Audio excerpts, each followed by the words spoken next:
Take a moment to look at this image, a tapestry of faint light and shadow, a snapshot of the universe in its extreme infancy. This is the cosmic microwave background, the oldest light we can possibly see, a fossilized echo of the Big Bang itself. For a brief, brilliant moment, the universe was a searing, luminous soup of particles and energy. But then, something profound happened. The fires of creation cooled, the light faded, and the cosmos was plunged into an abyss of silence so deep and so complete it's almost impossible to fathom. This was the beginning of an epoch lasting hundreds of millions of years, a time cosmologists call the Dark Ages.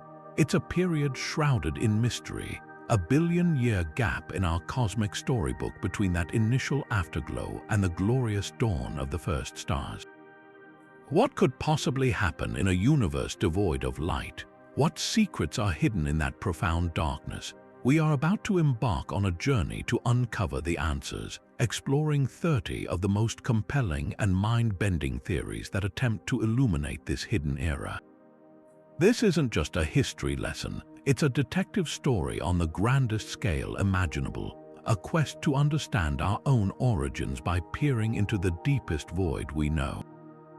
The theories we'll explore range from the elegantly simple to the wildly speculative, from the dance of the first atoms to the possible existence of entire shadow universes coexisting with our own. Each idea is a piece of a puzzle, a flicker of light aimed at piercing that ultimate cosmic dark. This era holds the key to so much of what we see today, why galaxies formed the way they did, where the heavy elements in our bodies came from, and perhaps even the nature of dark matter itself. It's a frontier of knowledge where established physics meets pure imagination, and where every new discovery has the power to rewrite our fundamental understanding of reality.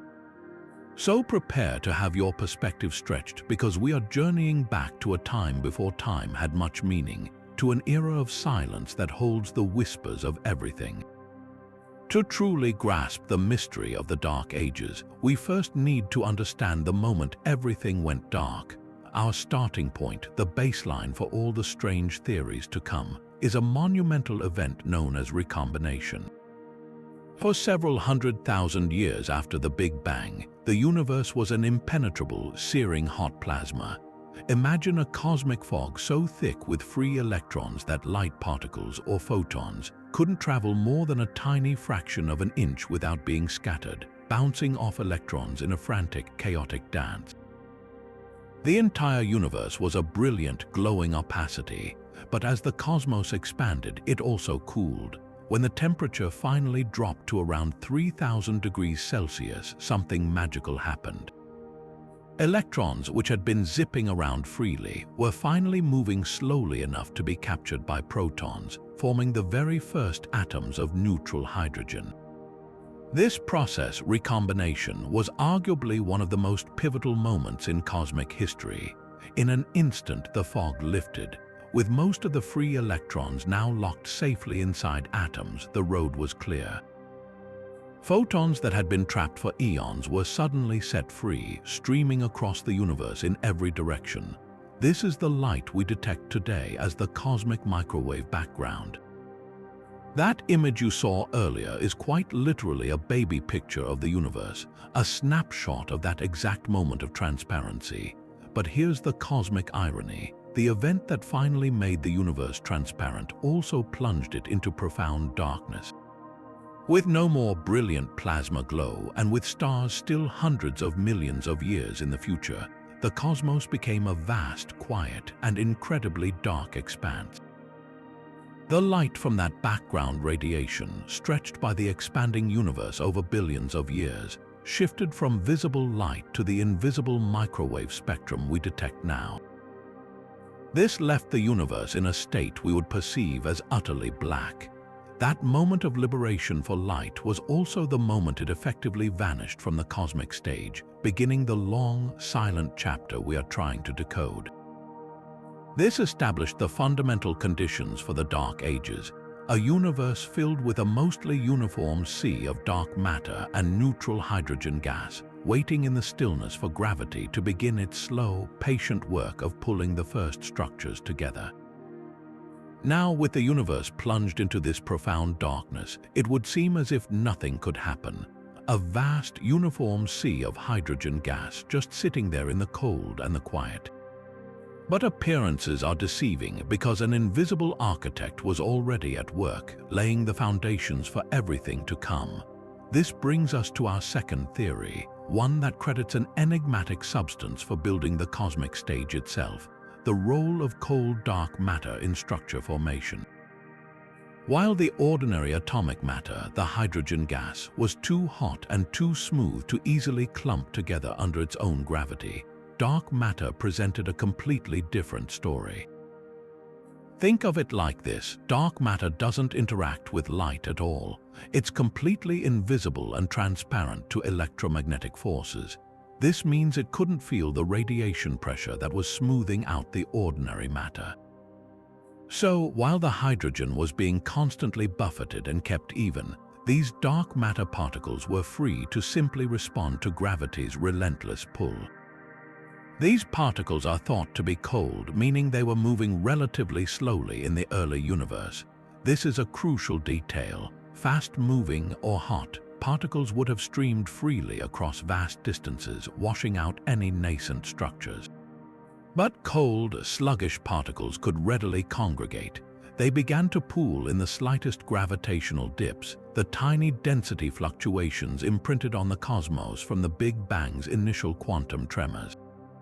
You can picture the early universe not as a perfectly smooth soup, but as having incredibly faint ripples in it. For the hydrogen gas, these ripples were too weak to overcome the smoothing effect of the lingering radiation. For the dark matter, however, they were everything. It was drawn into these subtle dimples in space-time, making them ever so slightly deeper. As more dark matter fell in, the gravitational well became stronger, pulling in even more. In the absolute blackness of the Dark Ages, an invisible cosmic skeleton was slowly, patiently assembling itself. This process created a vast, web-like network of dark matter filaments and halos, a scaffolding entirely unseen by any form of light. The neutral hydrogen gas, which had been floating uniformly, now had something to cling to. Over millions of years, this gas began to feel the gravitational tug of these concentrated dark matter structures. It started to flow along the invisible filaments, channeling into the growing halos, where it would eventually become dense enough to collapse and ignite, forming the very first stars and proto-galaxies. So, the darkness wasn't empty or inactive, it was a construction site. The brilliant first stars didn't just appear randomly in a void. They were born at the crossroads of this dark matter web, lit up like lamps on pre-built, unseen poles. This theory doesn't just explain how structure could form in the dark. It provides the fundamental blueprint for the entire large-scale structure of the universe we observe today, a cosmic architecture whose foundations were laid in silence by a ghost. But how can we possibly study an era that left no visible light to observe?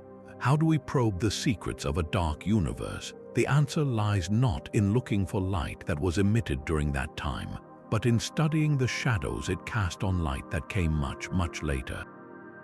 This brings us to a powerful and elegant theory that effectively turns the entire cosmos into a time machine, using the brilliant beacons of the early universe to illuminate its own dark past. We call this the theory of the Lyman Alpha Forest as a cosmic fossil record. After the Dark Ages ended and the first brilliant quasar supermassive black holes feasting on gas at the centers of early galaxies ignited, they flooded the universe with intense light. As this light traveled for billions of years across an expanding cosmos to reach our telescopes today, it didn't travel through a perfect vacuum. It passed through an intricate, vast web of clouds containing neutral hydrogen, the leftover material from the Dark Ages that never collapsed into stars. When this quasar light encounters a cloud of neutral hydrogen, a very specific and predictable interaction occurs. The hydrogen atom is particularly good at absorbing light at one precise wavelength in the ultraviolet part of the spectrum, a wavelength known as the Lyman alpha line. So, as the broad-spectrum light from the distant quasar passes through one of these primordial clouds, the cloud acts like a filter, plucking out that specific color, that specific fingerprint of hydrogen. Now, here is where the real cosmic detective work begins. Because of the universe's relentless expansion, the light from the quasar is stretched or redshifted on its long journey to us. This means that a hydrogen cloud located at a specific distance from us will absorb light that was already redshifted to a specific degree. A cloud that's closer to us will imprint its absorption at a different wavelength than a cloud that's farther away. The result is a spectrum that looks less like a smooth rainbow and more like a dense collection of dark lines, a veritable forest of absorption features, each line representing a different hydrogen cloud at a different cosmic distance, a different moment in time. This Lyman alpha forest is in essence a fossilized barcode of the universe's structure during and just after the Dark Ages. By meticulously decoding this barcode, astronomers can perform a kind of cosmic tomography. They can map the precise distribution, the density, and even the temperature of the neutral hydrogen gas that filled the cosmos. Thicker, darker lines in the forest reveal denser concentrations of gas, the potential building blocks of galaxies. The spacing between the lines tells us about the vast voids that separated these structures. Furthermore, subtle properties of each line, like its width, can reveal the temperature and internal motion of the gas cloud that created it, allowing scientists to understand the physical conditions within these ancient structures. This isn't just a snapshot, it's a layered timeline. The lines created by the most distant clouds, whose light has been traveling the longest, give us a glimpse into a younger universe closer to the end of the Dark Ages. It's as if we have a core sample drilled through cosmic time, with each layer preserving the state of the intergalactic medium from a different epoch.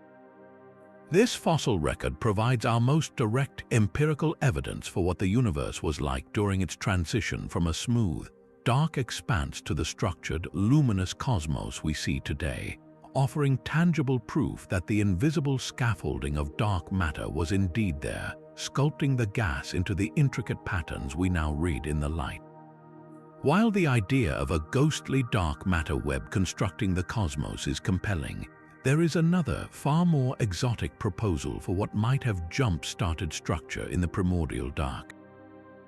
Imagine if the seeds for the first stars and galaxies weren't just faint ripples in an invisible field, but were instead actual physical objects possessing unbelievable density and gravity. This leads us to a fascinating and controversial fourth theory, that the Dark Ages were shortened by the presence of primordial black holes. These aren't the stellar mass black holes formed from collapsing giant stars, nor the supermassive monsters anchoring modern galaxies. Primordial black holes are a hypothetical class thought to have been forged in the extreme chaos of the universe's very first second, from the incredible densities present just after the Big Bang. In this turbulent infancy, patches of space could have been squeezed to such an extreme that they collapsed directly into black holes, some of which might have been as small as an asteroid yet containing the mass of an entire planet. The profound implication for the Dark Ages is this: while the dark matter scaffolding was slowly assembling through gravity alone, these primordial black holes would have been ready-made gravitational anchors from day one. Picture a vast, flat, and nearly uniform plane of hydrogen gas. Now, scatter across that plane a number of incredibly heavy, dense pebbles. Each pebble creates an immediate, powerful gravitational dent. The neutral hydrogen gas drifting through the darkness would have felt the irresistible pull of these black holes far more strongly than the subtle tug of the nascent dark matter halos. Gas would have streamed rapidly toward them, forming dense, swirling accretion disks and beginning the process of collapse much earlier than standard models predict. In this scenario, the first stars could have ignited like sudden flares in the night, significantly shortening the long stretch of the cosmic dark ages by hundreds of millions of years. But if these objects were so effective, why is their existence still a matter of intense debate among cosmologists? The controversy stems from their proposed nature and the difficulty in finding evidence for them.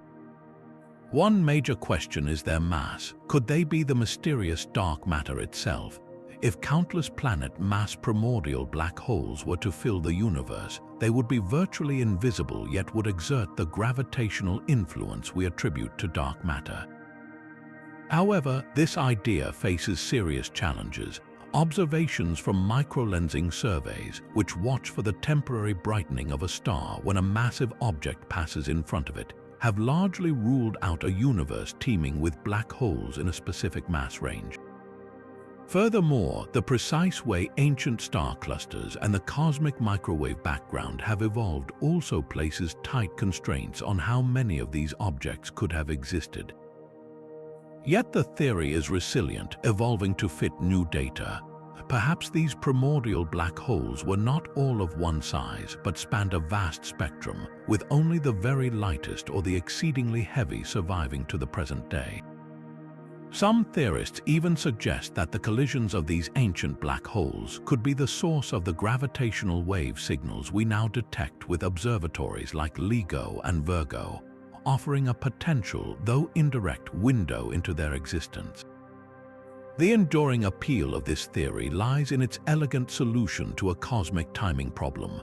The standard model of dark matter and gas accretion works beautifully, but it operates on a long, slow timeline. The presence of even a sparse population of primordial black holes would act as a cosmic catalyst, accelerating the entire process of structure formation. They represent a tantalizing what-if, a possibility that the darkest chapter of our universe's history was punctuated not just by patient, invisible construction, but by the violent, rapid ignition of structure around the most perfect gravitational traps the universe has ever produced. While we have been picturing dark matter as a passive, ghostly architect, simply providing a gravitational scaffold for the ordinary cosmos, what if it was more dynamic? What if, in the profound blackness of the early universe, dark matter was generating its own form of light? This possibility brings us to a fifth, deeply elegant theory centered on one of the most promising candidates for dark matter itself, the WIMP, or weakly interacting massive particle. The so-called WIMP miracle isn't just a catchy name. It describes a stunning theoretical convergence. Physicists found that if you postulate a new, stable particle that interacts only through gravity and the weak nuclear force, the force responsible for radioactive decay, and give it a mass about 100 times that of a proton, something remarkable happens. When you calculate how many of these particles would have been created in the hot, dense early universe and then survived to the present day, the predicted abundance matches almost perfectly with the amount of dark matter we observe through its gravitational effects.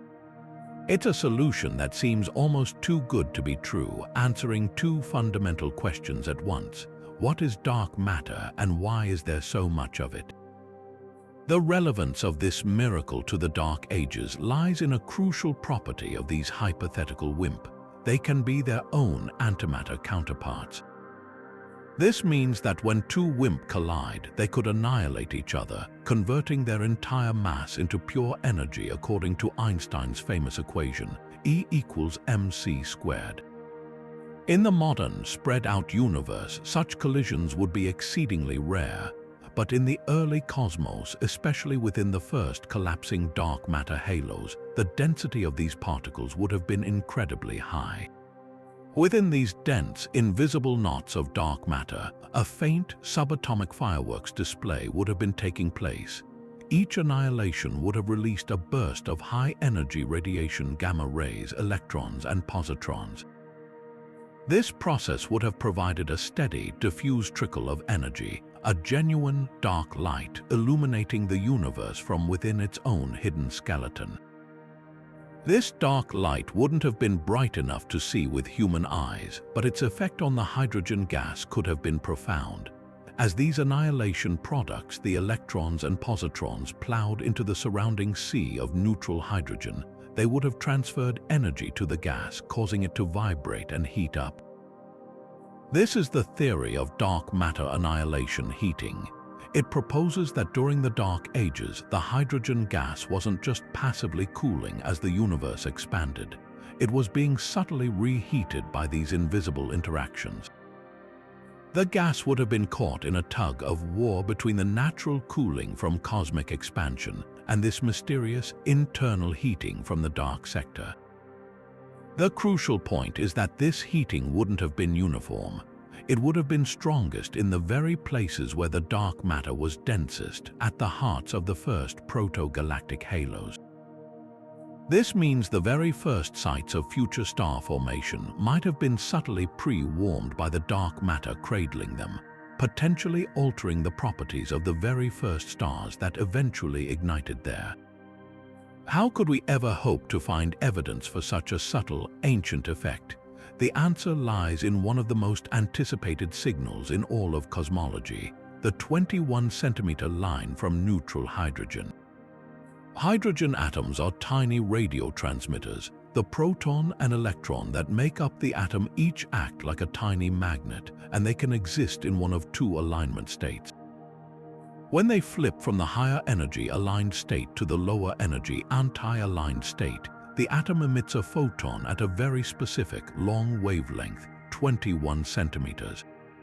This is a very faint signal, but across the vast expanse of the primordial universe, it adds up. Crucially, the intensity and even the color of this 21-centimeter signal are exquisitely sensitive to the gas's temperature. A colder gas gives a stronger absorption signal against the cosmic microwave background, while a warmer gas gives a weaker one. If dark matter annihilation was indeed reheating the hydrogen gas during the Dark Ages, it would have left a distinct global imprint on this cosmic radio whisper. Upcoming radio telescopes like the Square Kilometre Array are designed specifically to map this signal across the cosmos. If they detect a pattern of heating that cannot be explained by any other astrophysical source, it could be the first direct, tangible evidence not only for the WIMP hypothesis but for an entire, interactive dark sector that played an active role in shaping the dawn of cosmic structure. But if dark matter's potential whisper is so faint, how could we ever hope to build an instrument sensitive enough to hear it? This challenge brings us to one of the most ambitious and revolutionary theories in all of modern cosmology. The idea that we can use the universe's most abundant element as a natural radio telescope to witness our own cosmic dawn. This is the profound promise of the 21-centimeter line from neutral hydrogen. To understand why this signal is so special, we need to look inside the atom itself.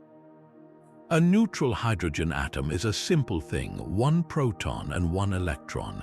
Both of these particles possess a property called spin, making them behave like tiny magnets. These two minuscule magnets can be aligned, with their north poles pointing in the same direction, or they can be anti-aligned. The aligned state has a tiny bit more energy than the anti-aligned state. Once in a very long while, an atom in the higher energy aligned state will spontaneously flip, and as it settles into the lower energy anti-aligned state, it releases that minuscule bit of excess energy as a single photon of radio waves with a very precise wavelength, 21.1 centimeters. On its own, this event is incredibly rare. For any given atom, it might happen only once every 10 million years or so. But the early universe wasn't just any place.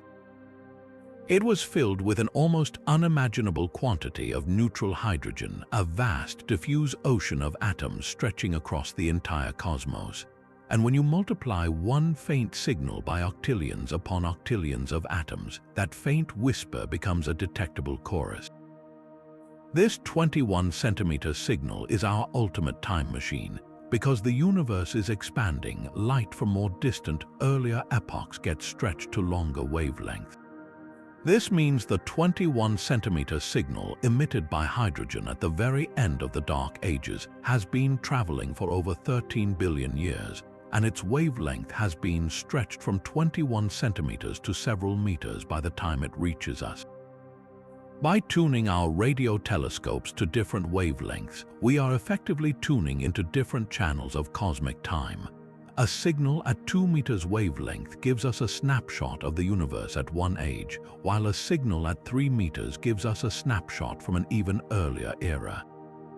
If we can map this signal across the sky at all these different frequencies, we wouldn't just be taking a picture, we'd be assembling a three-dimensional movie of the cosmos as it evolved from a dark, neutral sea into a structured, ionized universe lit by stars.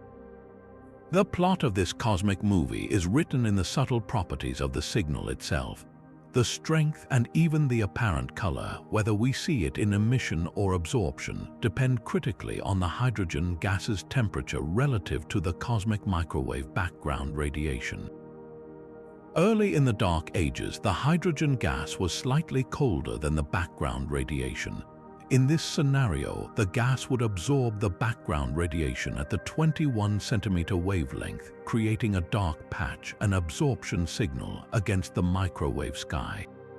Later, as the first stars and black holes began to pour ultraviolet radiation into the universe, they would have heated the hydrogen gas far above the temperature of the background radiation. When this happened, the gas would have begun to emit its own 21 centimeter radiation, creating a bright patch, an emission signal. Crucially, another dramatic transition would leave its mark, the epoch of reionization. As the first brilliant sources flooded the universe with energetic ultraviolet light, they would have ripped the electrons away from the hydrogen atoms, reionizing the gas. An ionized atom can no longer produce the 21 centimeter signal. So, as reionization progressed, the signal would have begun to vanish, creating growing bubbles of silence that map the precise progress of this final great phase transition. By reading this evolving signal, we could watch the first structures heat the cosmos and then literally see the lights turn on as stars and galaxies ignited and began to carve out their ionized bubbles in the neutral fog. Capturing this faint whisper from the dawn of time is the primary goal of a new generation of monumental radio telescopes, most notably the Square Kilometre Array or SKA. This isn't a single dish but a vast interferometer with thousands of individual radio antennae spread across deserts in South Africa and Western Australia. Combined, they will create a collective listening area of over 1 square kilometer, making it the most sensitive radio observatory ever built. Its mission is to perform this ultimate cosmic archaeology, to map the distribution and temperature of hydrogen during the Dark Ages and through the cosmic dawn with unprecedented precision. The data will be a direct test for so many of our theories. Did dark matter annihilation heat the gas as we discussed earlier? The SKA would see the specific global warming signature. How did the first structures form? The SKA's 3D map will reveal the precise pattern of the cosmic web as it was first being traced out in hydrogen gas. The timeline of reionization, currently a subject of intense debate, will be laid bare as we watch the neutral hydrogen universe slowly dissolve into an ionized one. This single, faint radio signal, a quantum quirk of the humble hydrogen atom, holds the potential to transform our understanding of the universe's most mysterious era from a collection of intriguing theories into a precise, observable history. We are on the verge of turning the entire cosmos into a documentary, with the SKA as our camera, ready to record the story of our own origins. But our journey into the Dark Ages reveals that even the most fundamental events might not have been as straightforward as we once believed. We've accepted recombination as the moment the cosmic fog lifted and the universe became transparent. But what if that moment of clarity wasn't perfectly even? This brings us to our seventh theory, a compelling challenge to the standard narrative, the theory of inhomogeneous recombination. The textbook picture is one of a smooth, uniform transition, a global curtain falling on the plasma epoch. However, the real universe is rarely so tidy. The same faint density ripples that seeded the dark matter web would have also caused slight variations in the density and temperature of the primordial plasma. In regions that were just a little bit denser, the plasma would have also been slightly hotter and taken just a little longer to cool down to the critical temperature needed for electrons and protons to combine. This means that while most of the universe was becoming neutral and transparent, these denser pockets could have remained as stubborn, lingering islands of ionized plasma. These persistent ionization bubbles would have been cosmic fossils, frozen in place at the very dawn of the Dark Ages. They wouldn't have lasted forever. Eventually, even they would have cooled and recombined. But for a crucial window of time, they represented a profound difference in the landscape of the early cosmos. Within these bubbles, the gas was ionized and therefore smoother, as the charged particles continued to interact strongly with the lingering radiation. Outside of them, in the regions that had recombined on schedule, the neutral hydrogen gas was free to immediately begin feeling the gentle pull of dark matter's gravity. So, from the very first instant of darkness, the universe was not a uniform blank slate. It was a patchwork quilt with some areas already primed for structure formation and others temporarily held in a state of suspended animation. The locations of these fossil bubbles were not random. They were directly tied to the underlying peaks in the density field, the very places destined to become the greatest future clusters of galaxies. The implications for the formation of the first stars are profound. When we picture gravity slowly pulling gas into the first dark matter halos, we typically imagine it starting from a perfectly smooth distribution. But inhomogeneous recombination suggests the starting gun was fired at different times in different places. In the vast neutral regions, the gas could begin collapsing right away. But in the locations of the old ionization bubbles, the formation of the very first protogalactic clouds might have been slightly delayed. This delay, however brief on a cosmic scale, could have had a cascading effect. It might have allowed the dark matter halos in these prime locations to grow even larger and more massive before they finally began accreting gas. When that gas did finally recombine and become available, it would have fallen into a deeper gravitational well, potentially leading to the formation of more massive and brilliant first-generation stars than would have otherwise been possible. Instead of a single, universal dawn, the first lights in the universe may have flickered on in a more complex sequence, with some of the most dramatic fireworks waiting just a little longer to ignite, building up to a more spectacular display in the cosmic locations that were always meant to be the great cities of the future. While we often picture the early universe as a smooth, expanding soup, some of the most mind-bending theories suggest its infancy was marked by violent structural cracks. This leads us to a truly exotic proposal that the Dark Ages were not just influenced by invisible particles, but were actually shaped by colossal flaws in the very fabric of spacetime. These hypothetical structures are known as cosmic strings. Imagine the universe cooling from its initial unified state, much like water freezing into ice. When water freezes, the process isn't always perfect. Defects can form cracks and boundaries where different crystalline domains meet. In an analogous way, as the fundamental forces of the universe froze out from a single, super force in the first moments after the Big Bang, the transition may not have been perfectly smooth. The cosmos could have developed its own kind of cracks, not in a material but in the vacuum of space itself. These would be cosmic strings, theoretical one-dimensional objects of pure energy, thinner than a proton but possessing almost unimaginable density. A single inch of cosmic string could weigh as much as a mountain range. The impact such an object would have on the Dark Ages is profound. A cosmic string is not a black hole, it doesn't have a horizon. But its immense mass, stretched into an infinitely long, vibrating filament, would warp spacetime around it with extraordinary gravity. Anything near a string would experience its gravitational pull not as a simple point but as a linear distortion. Picture a cosmic string sweeping through the pristine, dark sea of primordial hydrogen and dark matter.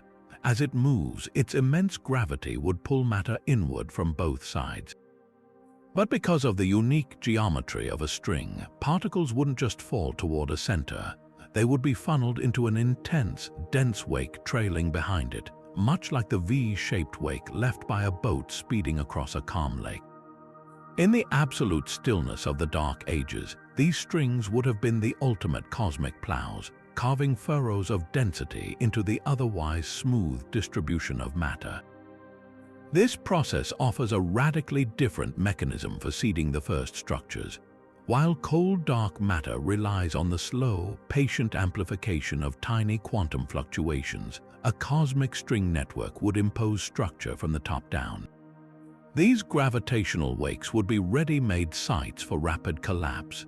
Vast filaments of dark matter and gas, light years across, could form almost instantly in the trail of a moving string, providing a massive head start for gravity. The first regions to form stars and galaxies might not have been the subtle peaks of the random density field, but the linear overdensities meticulously carved out by these space-time defects. In this scenario, the large-scale cosmic web of galaxies we see today, a network of long filaments and dense nodes, could be a direct fossil imprint of an ancient, vibrating network of cosmic strings.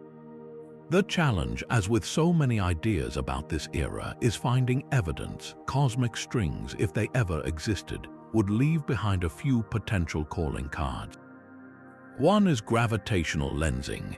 The extreme gravity of a string would bend light from galaxies behind it, but unlike the point-like lensing of a black hole, a string would create a very distinct effect, a perfect razor-sharp double image of a single galaxy, separated by a thin, dark gap.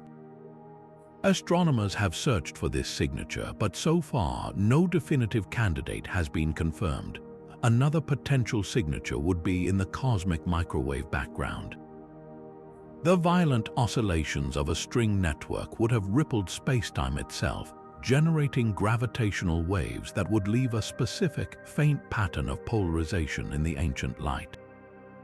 Our most precise measurements of the CMB have not yet found this pattern, placing tight limits on how dense a network of strings could have been. Yet, the theory remains compelling because it represents a fundamental alternative. It suggests that the architecture of our universe might not be the result of random quantum noise alone, but could have been sculpted by the macroscopic, dynamic scars of its own violent birth, providing a dramatic and elegant shortcut through the long, dark night. While the search for WIMP has driven much of the hunt for dark matter, there is a completely different candidate that paints a far more ethereal picture of the cosmos. This brings us to our ninth theory, which proposes that dark matter isn't made of heavy particles at all, but is instead a ghostly sea of the lightest particles imaginable, axions. Born from a solution to a deep puzzle in particle physics concerning the symmetry of subatomic forces, the axion is a hypothetical particle with almost negligible mass, billions of times lighter than even an electron. If axions are real and form the bulk of dark matter, their behavior would be nothing like the discrete particles we're familiar with. Due to the strange rules of quantum mechanics, such incredibly light particles would exhibit profound wave-like characteristics. Instead of a sparse collection of individual bullets zipping through space, axionic dark matter would behave more like a pervasive, invisible fluid, a single coherent field vibrating throughout the entire cosmos. This wave-like nature leads to a stunning and unique prediction for the Dark Ages. Within this oscillating cosmic fluid, gravity could have caused strange and beautiful structures to form. Just as waves on the ocean can interfere with each other to create rogue waves, the quantum waves of the axion field could have constructively interfered in certain locations, piling up into incredibly dense, self-gravitating clumps. These wouldn't be stars in any conventional sense. They would be gigantic, diffuse balls of pure wave energy, known as axion stars or oscillatons. Picture a sphere of pure potential, with a mass anywhere from a small asteroid to an entire planet, yet spread out over a volume as large as our entire solar system. These ghostly orbs would have been entirely transparent, yet their concentrated gravity would have subtly warped the space around them. During the Dark Ages, the universe may have been filled with a vast, invisible network of these vibrating axion condensates, a hidden architecture of wave matter floating silently through the primordial hydrogen gas. The most captivating part of this theory, however, is how these ethereal structures could have met their end, creating a potential signal we might actually detect. Axion stars are only stable up to a certain critical mass. If they grow too large by accreting more of the background axion field, or through collisions with each other, they can become gravitationally unstable. When this happens, the entire structure could undergo a catastrophic collapse. This wouldn't be an explosion of fire and light, but a sudden, violent conversion of the axion field into a burst of electromagnetic energy. Through a process predicted by quantum field theory, the collapsing axion star could rapidly decay into a powerful flash of radio waves. For a brief instant, this event would light up the radio sky like a beacon. Imagine the absolute silence of the Dark Ages being periodically punctuated by these brilliant, transient radio flashes, each one signaling the death of a giant, invisible wave star. These bursts would be incredibly short-lived, perhaps lasting only microseconds, but they would be phenomenally energetic. This gives modern astronomers a very specific, albeit needle in a haystack, signal to hunt for. If axion stars truly formed and collapsed during the cosmic Dark Ages, the faint, stretched echo of their final moments might still be washing over our telescopes today. The challenge is identifying these fleeting radio bursts against the cacophony of other cosmic signals and human-made interference. Dedicated radio surveys are now searching the skies for these unique, one-off events, with the hope that one might bear the precise frequency and signature of an axion decay. A confirmed detection would be a monumental discovery, achieving two things at once.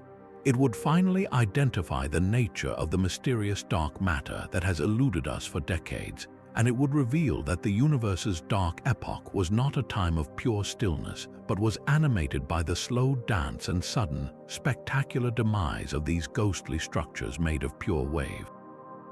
We've considered how invisible matter and cosmic flaws shape the darkness, but there's another unseen force that might have quietly guided the birth of the first structures: magnetism.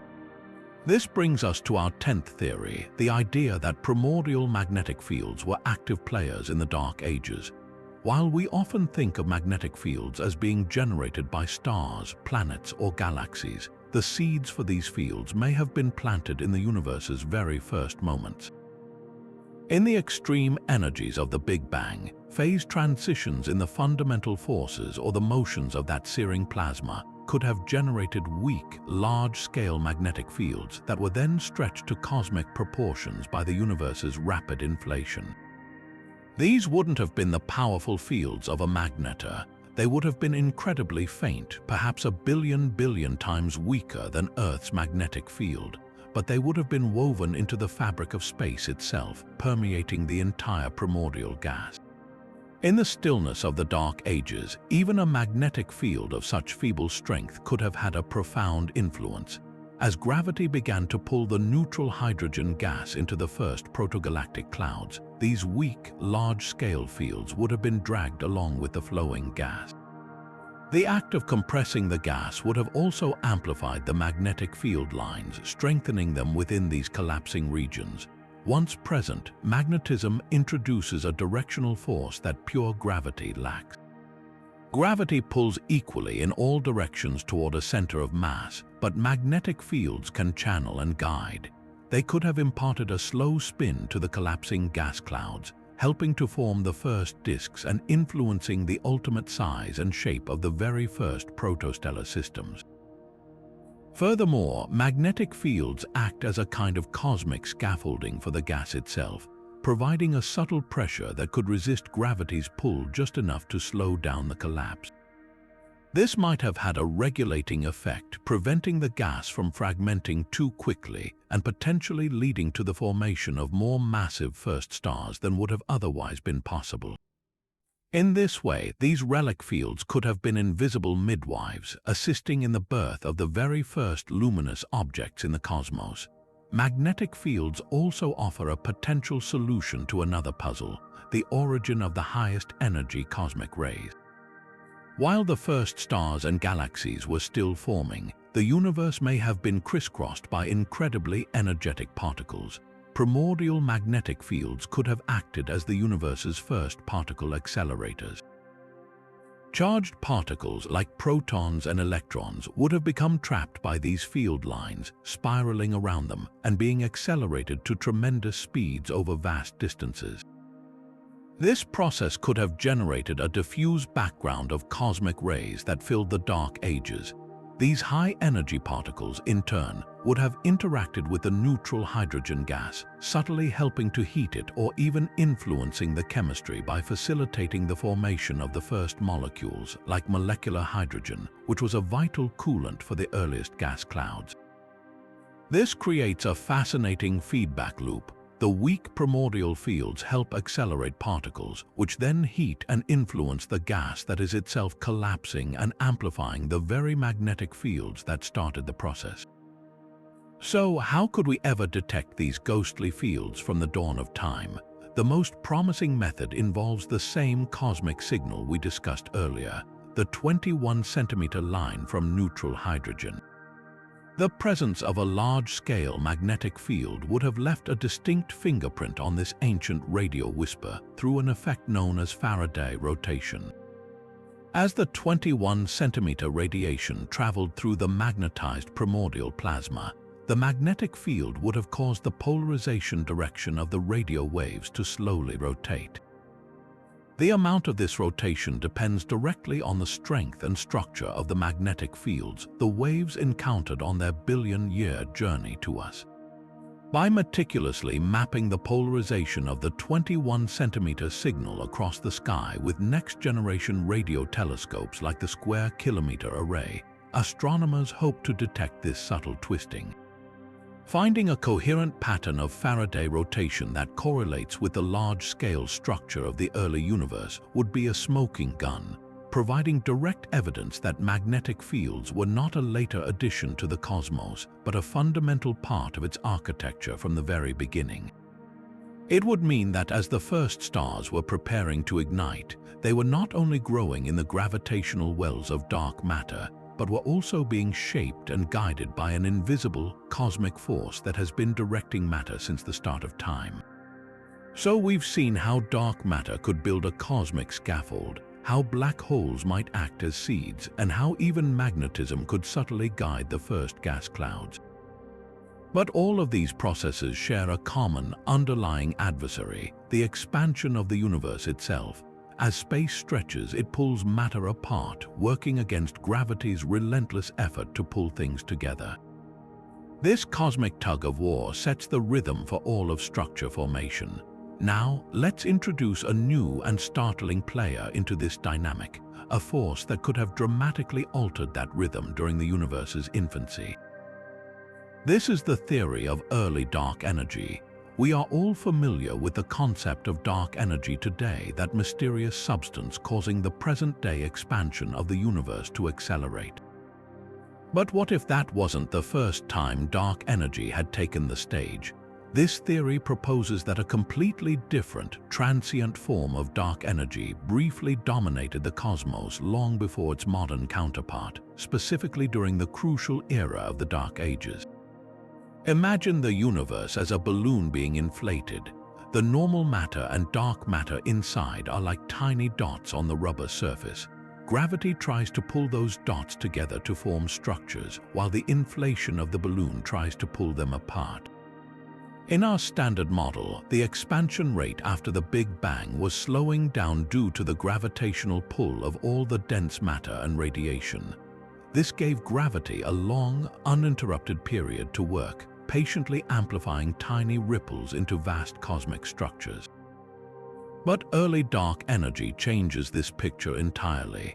It suggests that for a brief but critical window, perhaps just as the Dark Ages were beginning, a new form of energy flooded the cosmos.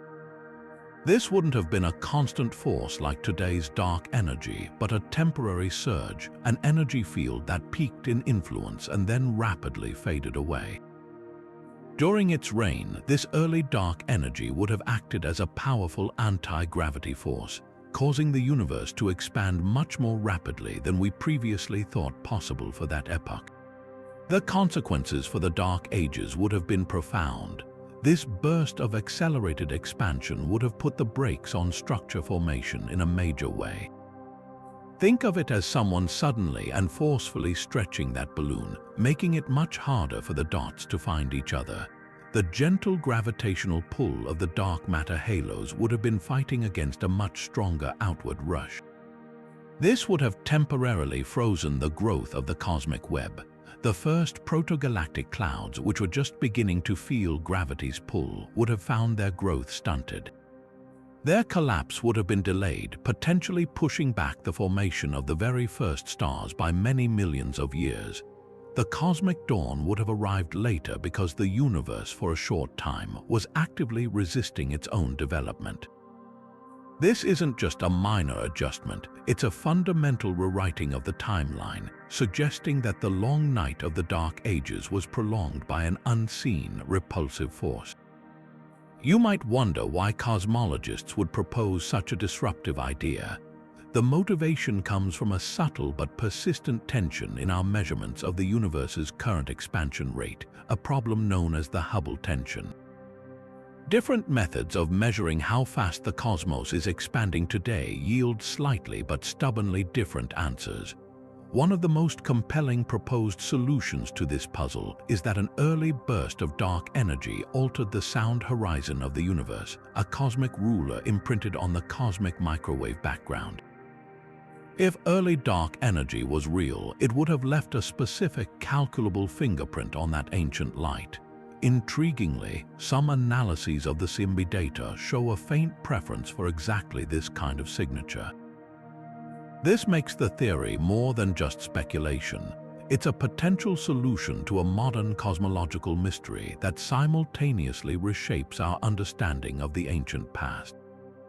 The silence of the Dark Ages, therefore, might not have been a simple, peaceful quiet, but a forced stillness imposed by a fleeting but powerful cosmic influence that left its mark on the very first light and continues to echo in our measurements of the cosmos today. Even as the cosmos was plunged into the profound silence of the Dark Ages, it carried within it a ghostly, frozen echo of its own violent, noisy birth. This whisper from the dawn of time is known as a Baryon acoustic oscillation, and it provides us with one of the most precise measuring tools in all of cosmology. To understand this, we need to journey back before the Dark Ages, to the searing plasma of the universe's first few 100,000 years. At that time, the cosmos was a roiling furnace where ordinary matter, primarily protons and electrons, collectively known as baryons, was tightly coupled with light. Photons exerted immense radiation pressure, creating a force that pushed outward against the inward pull of gravity. In this dense, hot soup, any slight over-density of matter would have triggered a powerful reaction. Gravity would try to collapse the clump, while the photon pressure would violently push it apart, creating a spherical sound wave, a supersonic ripple that expanded outward from the initial density peak. This cosmic tug-of-war set the entire early universe ringing like a bell. These pressure waves, or acoustic oscillations, raced through the plasma at a significant fraction of the speed of light. But this couldn't last forever. The key moment was recombination, when electrons and protons combined to form neutral atoms. In an instant, the photons were set free, streaming across the universe to become the cosmic microwave background. For the baryonic matter, this was a moment of sudden release. The photons, which had been providing the outward pressure, simply decoupled and left. The sound waves, caught mid-oscillation, froze in place. Imagine a wave racing across the ocean suddenly turning to solid ice, preserving its exact shape for all eternity. that is precisely what happened on a cosmic scale. Each of those primordial density fluctuations became surrounded by a frozen, spherical shell of matter, a shell that had been pushed to that precise distance by the sound wave before the music suddenly stopped. The radius of this shell became a fundamental yardstick for the universe, a standard ruler of known physical size. Calculations show that this sound horizon stretched for about 500,000 light-years at the moment it froze. This single measurement imprinted across the cosmos is the Baryon acoustic oscillation. Now, here is where it becomes a powerful probe for the Dark Ages. During that long, dark epoch, this frozen pattern in the baryons served as a template for the formation of the very first large-scale structures. The dark matter, which had already been clustering, now had this precise, oscillating pattern superimposed upon it. The locations of the highest density, both at the original centers of those waves and at the sharp edges of their frozen shells, became the preferred sites where gravity would eventually pull gas together to form the first proto-galaxies and clusters. This means the distribution of matter that emerged from the Dark Ages was not random. It carried this faint, rhythmic signature, a cosmic drumbeat with a predictable spacing. This allows astronomers to perform a remarkable feat of cosmic cartography. By using vast galaxy surveys like the Sloan Digital Sky Survey, we can map the three-dimensional positions of millions of galaxies. When we statistically analyze this distribution, we don't just see a random scatter. We can detect a subtle excess of galaxy pairs separated by a specific distance. That preferred scale, which we measure in the sky, is the apparent angular size of that original 500,000 light-year ruler as seen from Earth. And this is the magic of the standard ruler. We know its true, absolute size from physics. By measuring its apparent size on the sky, we can calculate fundamental properties of the universe's geometry and expansion history with breathtaking precision. If the universe were geometrically flat, the ruler would appear one size. If it were curved, it would appear larger or smaller. By applying this technique to galaxies at different distances, and therefore from different epochs, including those that formed just after the Dark Ages, we can trace how the expansion rate of the universe has changed over billions of years. This gives us an indirect but incredibly accurate window into the conditions of the Dark Ages themselves, revealing the content of the cosmos, the amounts of dark matter and dark energy that govern the growth of structure during that mysterious era. It is a direct echo from the universe's fiery beginning, a fossilized ripple that guided the birth of galaxies in the dark and now serves as one of our most trusted guides to understanding the cosmos as a whole. So far, we've explored the invisible forces and cosmic frameworks that set the stage during the Dark Ages. Now, it's time for the main actors to finally step into the spotlight. This brings us to a pivotal theory that envisions the very first beacons to pierce the cosmic dark, the theory of population 3 stars. After hundreds of millions of years of profound silence and patient construction, the first pockets of hydrogen and helium gas finally reached a critical density within their dark matter cocoons, triggering a gravitational collapse that would forever change the universe. But these weren't just any stars. Based on our most sophisticated simulations, these first stars, classified as population 3, were fundamentally different from the stars we see today. They were cosmic titans, forged from a pristine, elemental soup of only hydrogen and helium, the sole elements produced by the Big Bang. Without any heavier elements to act as efficient coolants, the collapsing gas clouds couldn't fragment into many smaller stars as they do in the modern universe. Instead, they funneled enormous amounts of material into a single, colossal object. The result was a generation of stellar behemoths, thought to be hundreds of times more massive than our own sun. Imagine a star so immense that it would make our sun look like a tiny speck. A single one of these population 3 stars could outshine a small modern galaxy. Their sheer size dictated a ferocious and fleeting existence. With such incredible mass pressing inward, the core temperatures and pressures were staggering, driving nuclear fusion at a frantic, unsustainable rate. They burned through their nuclear fuel in a cosmic blink, perhaps only 2 or 3 million years, a mere instant compared to the 10 billion-year lifespan of a star like our Sun. Their surfaces would have been searingly hot, emitting a brilliant bluish-white light that was rich in the high-energy ultraviolet radiation capable of breaking apart neutral hydrogen atoms. These weren't the gentle, welcoming lights of a campfire. They were the violent, short-lived flares of a magnesium torch, flooding their surroundings with an intense, ionizing glare that had not been seen since the universe was a plasma.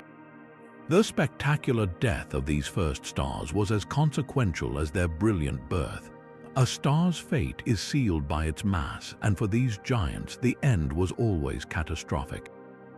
After swiftly fusing hydrogen into helium, and then helium into carbon and oxygen, the core would eventually run out of fuel to support itself against its own immense gravity.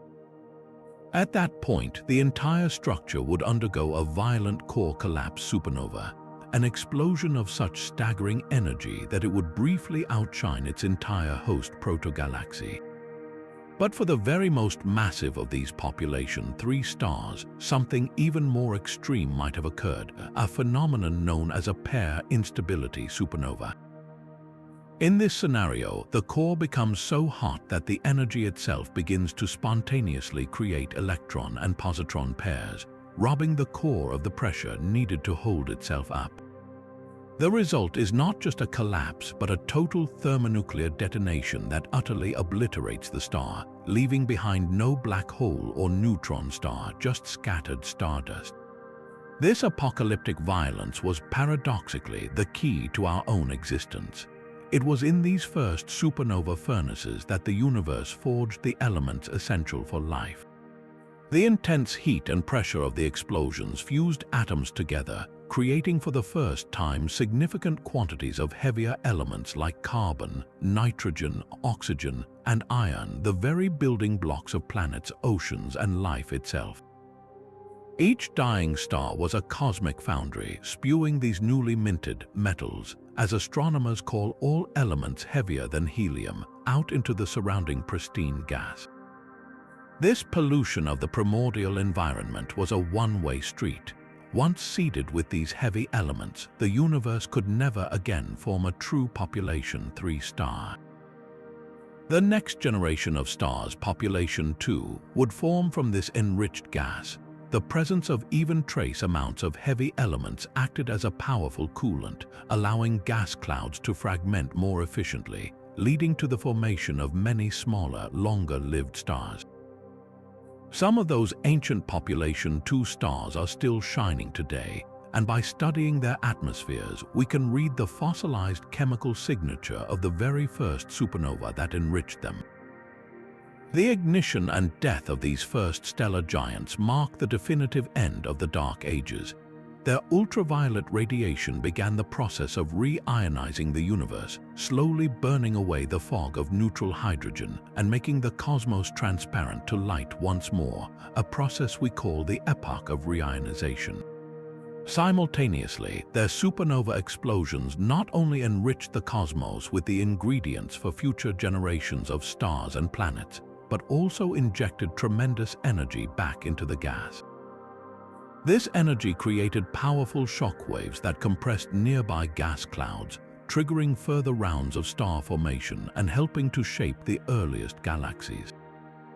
The era of darkness was over, replaced by a new, vibrant cosmic dawn illuminated by the brilliant, fleeting lives and dramatic deaths of the first true titans of light.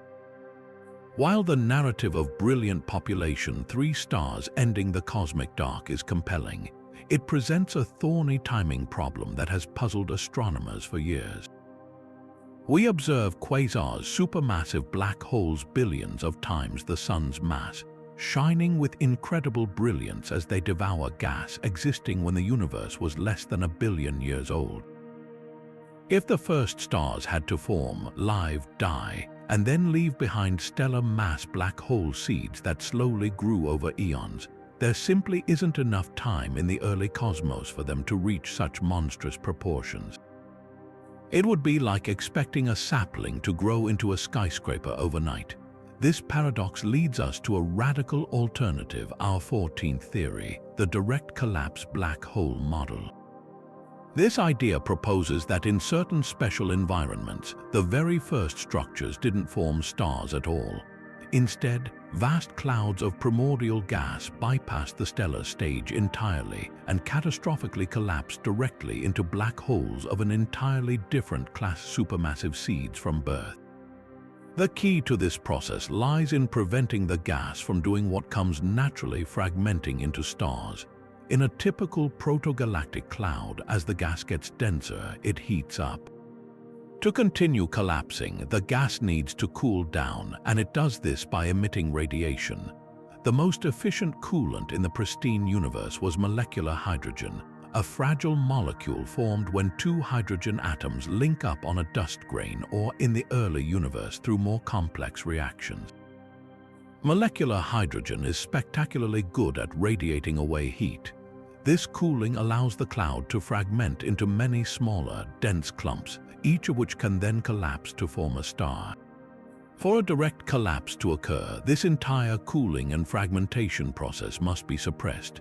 The gas must be kept hot, preventing it from breaking apart, so that the entire massive cloud collapses as a single, monolithic object.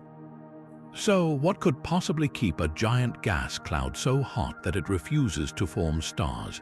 The theory points to an incredibly specific and violent environment, a region bathed in an intense bath of ultraviolet light from a nearby, already forming galaxy.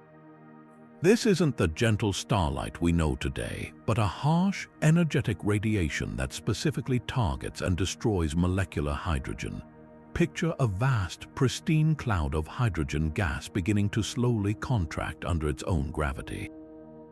Normally, trace amounts of molecular hydrogen would begin to form, cooling the gas and sealing its fate as a stellar nursery. But if this cloud is unfortunate enough to be sitting close to a brilliant neighbor, a galaxy blazing with its first generation of massive, hot stars, that neighbor will flood the cloud with a specific type of UV photon. These photons have just the right energy to strike the hydrogen molecules and rip them apart into individual atoms again. This process, known as photodissociation, effectively destroys the cloud's air conditioning system. Without molecular hydrogen to cool it, the gas temperature soars to many thousands of degrees.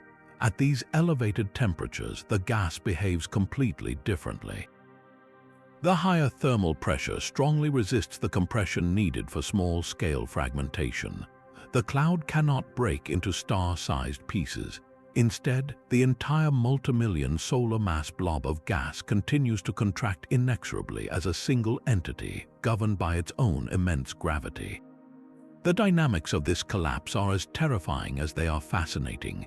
With no way to lose energy efficiently, the gas falls inward in a near free fall, becoming denser and hotter in a runaway process.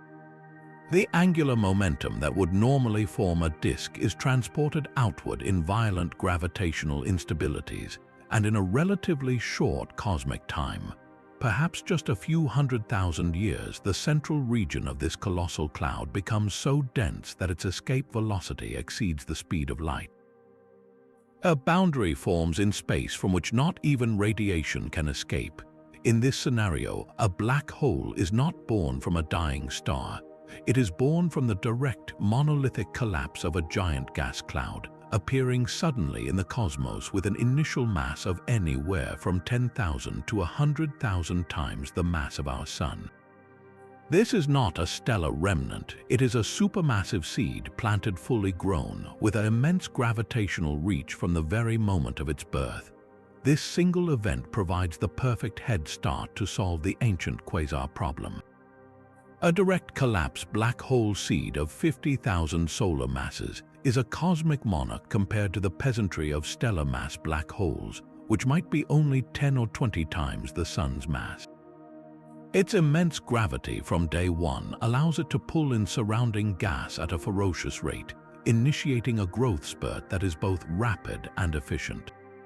It can immediately begin accreting material from the enormous reservoir of gas that formed it, shining as a bright quasar far sooner than any model relying on the slow growth of tiny seeds could ever allow.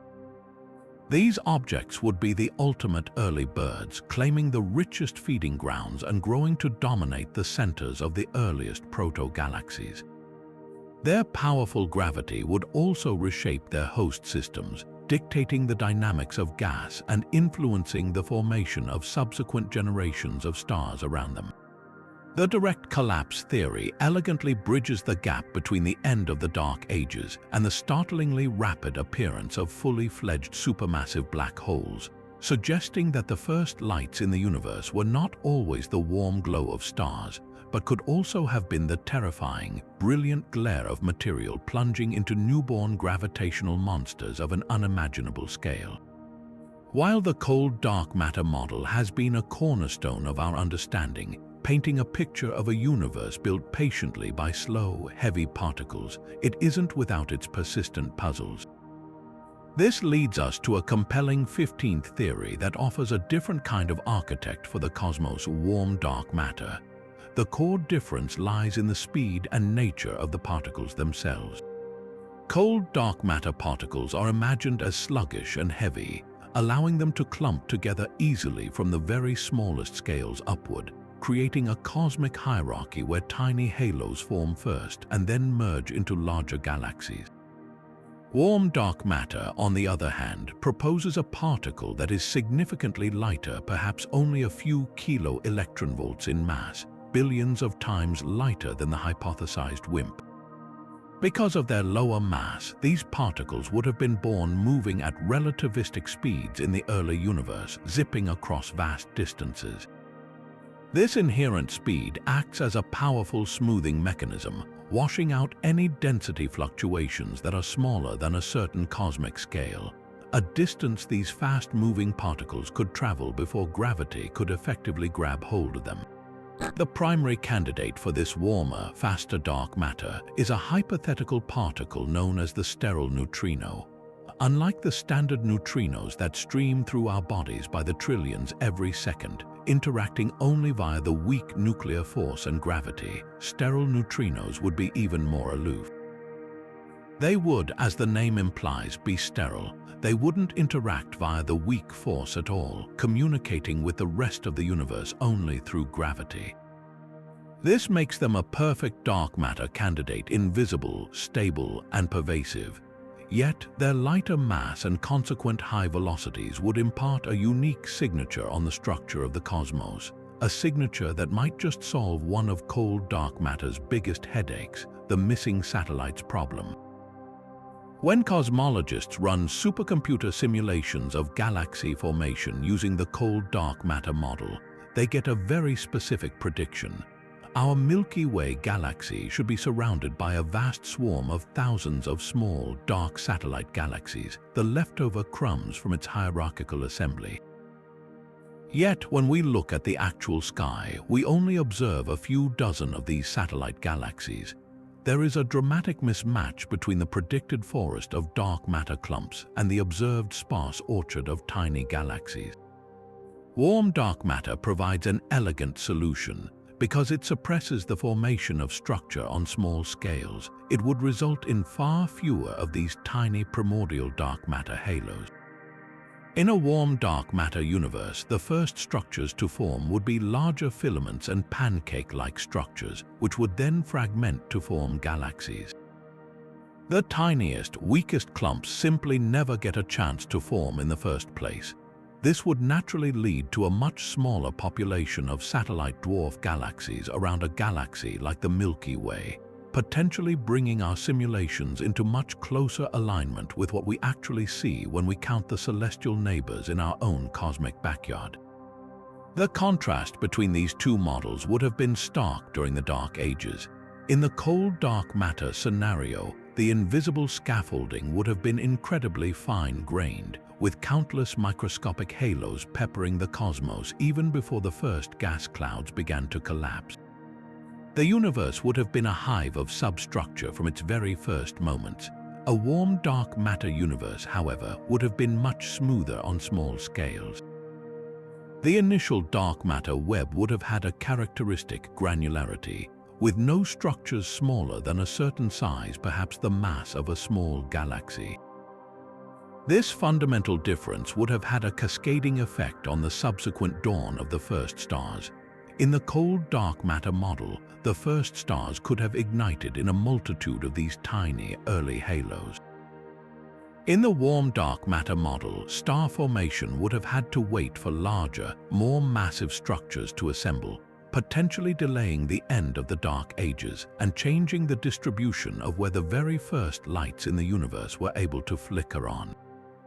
The choice between a cold and a warm dark universe is not just academic.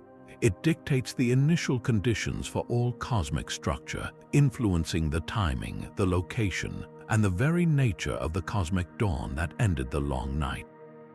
All of the structures we've been discussing, the dark matter web, the first stars, the massive black holes, they all needed a place to start.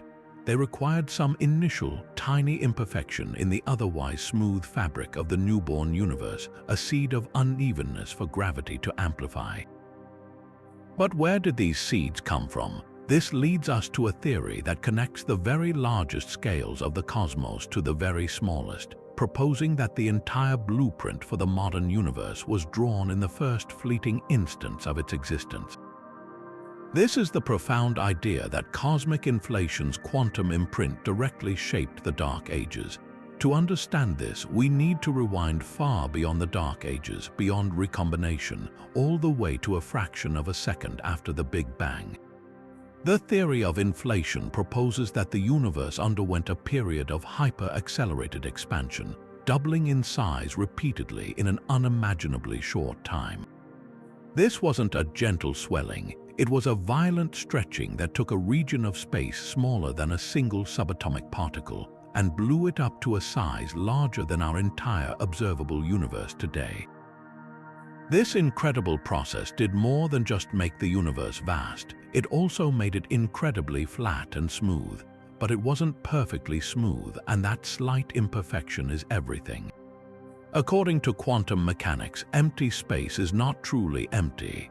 It is a seething, bubbling foam where pairs of virtual particles and energy fluctuations constantly pop in and out of existence.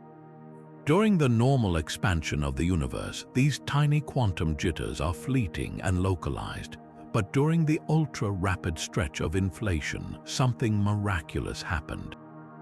These minute quantum fluctuations in the inflatoned field, the energy field driving the expansion, were themselves stretched to astronomical proportions. A quantum wobble that was smaller than a proton one moment could, in the next instant, be inflated to a scale of light years. Think of it like stretching a piece of rubber that has a fine, microscopic grain. As you stretch it, that tiny grain gets enlarged into a macroscopic pattern. Inflation did exactly this to the fabric of spacetime, imprinting it with incredibly faint ripples in the density of matter and energy. These ripples, born from the quantum vacuum, became the primordial seeds for all future structure. This is where the Dark Ages enter the story as the most critical incubation period in cosmic history. For hundreds of millions of years, there were no stars, no galaxies, no brilliant quasars to disrupt the patient, silent work of gravity. The universe was a dark, quiet laboratory where the conditions were perfect for these inflationary seeds to grow. The subtle density differences that inflation stamped across the cosmos were the only game in town. In regions that were ever so slightly denser than average, the gravitational pull was minutely stronger. This gentle tug began to pull in more dark matter and more of the neutral hydrogen gas from the surrounding areas. As these over-dense regions grew, their gravitational influence strengthened, pulling in even more matter in a slow, relentless feedback loop. The entire Dark Ages epoch was this single, universe-wide process of gravitational amplification. The faint whisper of a quantum fluctuation became a murmur, then a pronounced lump, and finally the core of a future galaxy. The vast cosmic web of dark matter that we discussed earlier, the very scaffolding of the cosmos, is a direct grown-up version of the pattern that was frozen into the universe during its inflationary infancy. We can actually see the baby picture of these seeds, the cosmic microwave background radiation, that afterglow from recombination, is a snapshot of the universe when it was only 380,000 years old. When we map the tiny temperature variations in this radiation, some spots are a few millionths of a degree warmer or colder than others. We are looking at a direct image of those density ripples. The warmer spots correspond to regions that were slightly denser, where the photons had to climb out of a deeper gravitational well, losing a bit of energy in the process. The pattern of hot and cold spots on that map is not random noise. It is the fossilized imprint of the quantum fluctuations from inflation, a celestial fingerprint that confirms this incredible link between the quantum world and the cosmic scale. Therefore, the long silence of the Dark Ages was not an empty void. It was a period of immense consequence, a cosmic gestation where the universe was quietly and patiently transforming its initial quantum instructions into the grand structures we observe today. Every galaxy, every cluster, every filament in the cosmic web owes its existence and its location to a specific quantum jitter that was amplified during that billion-year incubation. The Dark Ages were the essential bridge, the crucial period of development that allowed the pristine blueprint from inflation to mature into the rich and complex cosmos we now call home. Without this extended dark incubation, the seeds of creation might never have grown, and the universe would have remained a forever smooth, featureless, and lifeless expanse. But for all its profound silence, the Dark Ages might have been punctuated by the most violent explosions the universe has ever witnessed, a legacy of a cosmic oversight from its very first moments. This leads us to a dramatic 17th theory, the annihilation of primordial antimatter domains. We take it for granted that our universe is made almost entirely of matter. Protons, electrons, and neutrons form everything we see. But one of the greatest unsolved mysteries in physics is why this is the case. The laws of physics, as we understand them, treat matter and antimatter almost identically. For every particle created in the Big Bang, an antiparticle should have been created as its perfect mirror with opposite charge. When a particle meets its antiparticle, they annihilate each other in a flash of pure energy. If matter and antimatter were created in perfect balance, they should have entirely wiped each other out, leaving behind a universe filled with nothing but radiation. The fact that we exist at all is proof that a tiny, 1 in a billion asymmetry favored matter, allowing a residual amount to survive and form all the galaxies and stars. But what if that process wasn't perfectly clean? What if some regions of the early universe ended up with a slight excess of matter and others, through a random quirk, ended up dominated by antimatter? This theory proposes that these vast, segregated domains of matter and antimatter could have survived for hundreds of millions of years, well into the cosmic Dark Ages. Picture the early cosmos not as a uniform sea of hydrogen, but as a colossal patchwork quilt. One region contains normal hydrogen atoms with protons and electrons, while an adjacent region, separated by a cosmic frontier, is made of anti-hydrogen atoms with antiprotons and positrons at their core. For a long time, these domains could have coexisted in an uneasy truce, separated by the rapidly expanding fabric of space itself. The real fireworks would have begun when the expanding universe finally brought these opposing territories into contact. At the boundaries between a matter domain and an antimatter domain, a cataclysmic process would have ignited. Individual atoms from one side would drift across the border and immediately encounter their antimatter counterparts. Upon contact, trillions upon trillions of these particle-antiparticle pairs would annihilate in an instant. The energy release from such an event is almost beyond comprehension. The annihilation of just 1 kilogram of matter with 1 kilogram of antimatter releases more energy than a 20-megaton hydrogen bomb. Now scale that up to the annihilation of entire galactic clusters worth of material. These boundary regions would have become the brightest, most energetic surfaces in the entire universe, far outshining the combined light of every star that would later form. They would have blazed with an intense, hard radiation of gamma rays, creating a lethal, propagating wall of energy. The effect on the pristine hydrogen gas of the Dark Ages would have been twofold and dramatic. First, this intense radiation would have acted like a cosmic blowtorch, violently heating the gas at these annihilation frontiers to millions of degrees. This heat would have created powerful pressure waves that raced outward, pushing the surrounding neutral hydrogen away and potentially scouring out vast, empty voids in the primordial gas distribution. Second, the high-energy photons from the annihilation would have begun to rip electrons away from hydrogen atoms, starting a localized, premature process of reionization. Instead of the first stars gently turning on the lights, these annihilation fronts would have been like sudden, colossal lightning strikes, flash ionizing huge, irregular bubbles in the cosmic fog. The legacy of this primordial war between matter and antimatter could be imprinted on the universe we see today. The theory suggests that the eventual annihilation of these domains might be responsible for some of the largest and most mysterious structures in the cosmos, the great cosmic voids. These are vast, nearly empty regions of space, hundreds of millions of light-years across, that we observe between the filaments of the cosmic web. While gravity and dark energy play a role in their evolution, a matter-antimatter annihilation event provides a compelling mechanism for creating such immense emptiness from the very beginning. It would have blasted away the gas that would have otherwise formed galaxies, leaving behind a sterile desert. Furthermore, the specific pattern of heated and ionized gas left behind could, in theory, leave a subtle signature on the cosmic microwave background polarization or on the 21-centimeter forest, a ghostly scar from a time when the universe's fundamental identity was still being decided in the most violent way imaginable.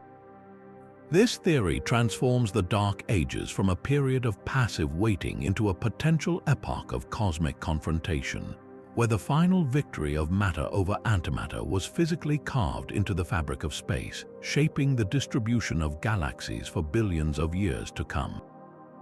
Now, we've seen how the hunt for dark matter has led us to consider particles from the incredibly light, like axions, to the heavy and sluggish, like WIMP. But what if the true identity of dark matter lies with a particle born from an attempt to unite all the forces of nature? This brings us to a theory rooted in one of the most elegant yet unproven frameworks in all of physics, supersymmetry, and its proposal that dark matter could be made of gravitinos. Supersymmetry is a compelling idea that suggests every fundamental particle we know, electrons, quarks, photons, has a hidden, heavier superpartner. For the photon, there's the photino; for the electron, the selectron. This elegant symmetry solves several thorny theoretical problems in particle physics, but the most consequential superpartner of all would be the gravitino. It is the hypothetical partner of the graviton, the presumed carrier of the gravitational force. If it exists, the gravitino would be a truly unique entity, blending properties of both the graviton and its other superpartners, and it would be exceptionally massive and stable, making it a perfect candidate to be the very essence of dark matter. The behavior of gravitino dark matter in the early cosmos would have been dictated by its immense mass and its incredibly weak interactions. Unlike WIMP, which could annihilate with each other, gravitinos would be so aloof that they would rarely interact at all. They would have simply streamed through the universe, clustering gravitationally to form the dark matter scaffolding, much like the cold dark matter we've discussed. For hundreds of millions of years, they would have been the silent, invisible architects of the cosmic web. However, this theory contains a fascinating and potentially destructive twist. Gravitinos might not be perfectly stable. Even with a lifetime far exceeding the current age of the universe, some models suggest that these particles could undergo a very slow, probabilistic decay. Over the eons, a tiny fraction of the entire gravitino population would spontaneously transform into something else. The decay products of a gravitino are where the story gets truly dramatic. Depending on the specific model of supersymmetry, a decaying gravitino could unleash a cascade of high-energy radiation. It might decay directly into a photon and a neutrino, or into a lighter superpartner and other standard model particles. In any case, the result is the same: the release of a tremendous amount of energy in the form of gamma rays, X-rays, and high-energy electrons and positrons. Now, imagine this process taking place not in the modern universe, where such signals would be lost in a cacophony of other sources, but during the profound quiet of the Dark Ages. The universe was a pristine, neutral sea of hydrogen, and there were no stars, no quasars, no other sources of energetic radiation. Into this perfect stillness, the decay of even a small number of these dark matter particles would have injected a steady, pervasive drizzle of high-energy photons and particles. This diffuse rain of energy would have had two major effects on the primordial gas. First, the high-energy photons, the gamma rays and X-rays, would have acted as a universal heater. As they traveled through the neutral hydrogen, they would have been absorbed, transferring their energy to the gas and causing it to warm up. This would have subtly but surely raised the temperature of the entire intergalactic medium. Second, and perhaps more importantly, these decay products would have begun the work of reionization long before the first stars were ready to do so. The energetic photons and particles would have collided with the neutral hydrogen atoms, violently knocking their electrons loose. This process would not have been as efficient or as sudden as the ionizing flash from a massive star, but it would have been relentless and ubiquitous, occurring everywhere throughout the cosmos at once. It would have created a faint background level of ionization, a precursor to the main event. This presents a fascinating alternative timeline for the end of the Dark Ages. In the standard picture, the universe remains completely neutral until the first stars and black holes switch on and begin to blast away the hydrogen fog. But in the gravitino dark matter scenario, the cosmos was never fully dark in the sense of being completely neutral. A slow, steady pre-ionization was already underway, driven by the silent decay of the universe's own dark matter. This would have subtly changed the conditions for the formation of the very first stars. A pre-warmed and slightly ionized gas behaves differently under gravity's pull. The increased pressure from the heat might have made it slightly harder for the smallest gas clouds to collapse, potentially favoring the formation of the first stars in only the very deepest and most massive dark matter halos. Furthermore, this background ionization would have provided a seed. When the first brilliant stars finally did ignite, their own ionizing radiation wouldn't have had to start from scratch. They would have been expanding their ionized bubbles into a medium that was already partially prepared, potentially allowing the process of reionization to proceed more quickly and uniformly across the cosmos.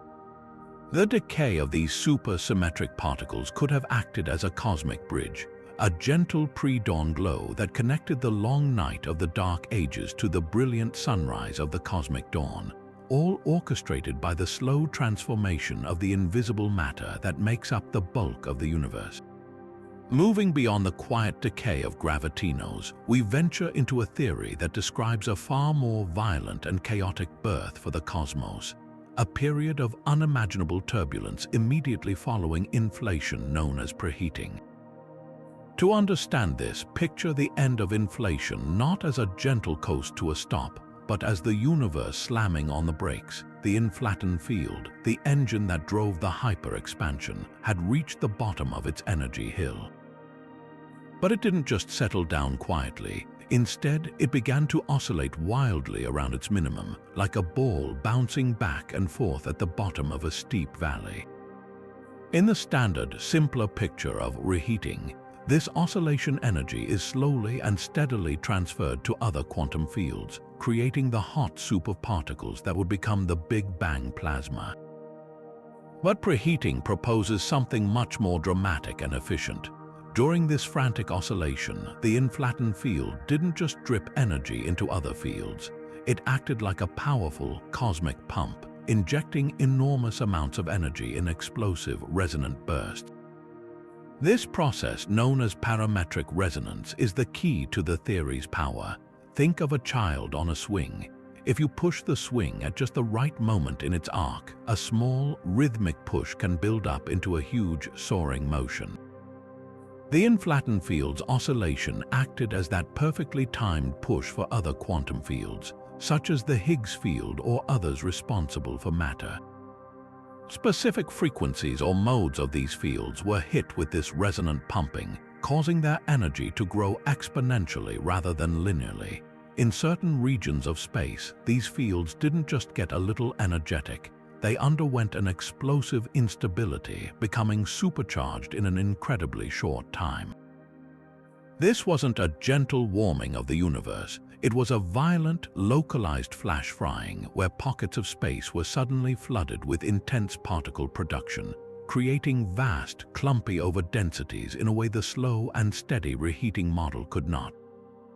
The consequence of this chaotic preheating phase for the later dark ages would have been profound and direct. The standard model of inflation produces what are known as Gaussian fluctuations, a statistically smooth, bell curve distribution of density variations where extreme highs and lows are very rare. Preheating, with its explosive, resonant transfers of energy, would have thrown a wrench into this statistical perfection. It would have generated significant non-Gaussian fluctuations. In practical terms, this means the primordial density field would have been much more lumpy and spiky than we typically assume.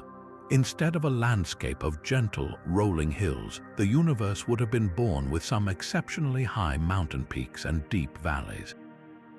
Certain regions would have been gifted with a massive head start, possessing densities far above the cosmic average from the very first moments. Now, fast forward hundreds of millions of years to the Dark Ages. The primary force at work is gravity, patiently amplifying the initial seeds from inflation. If those seeds were the enhanced, spiky ones from preheating, the entire timeline and pattern of structure formation would have been radically different. Those rare, extremely high-density peaks would have been the first to collapse under their own gravity. They wouldn't have had to wait for the slow, hierarchical build-up of smaller structures. They were primed for rapid collapse from the beginning.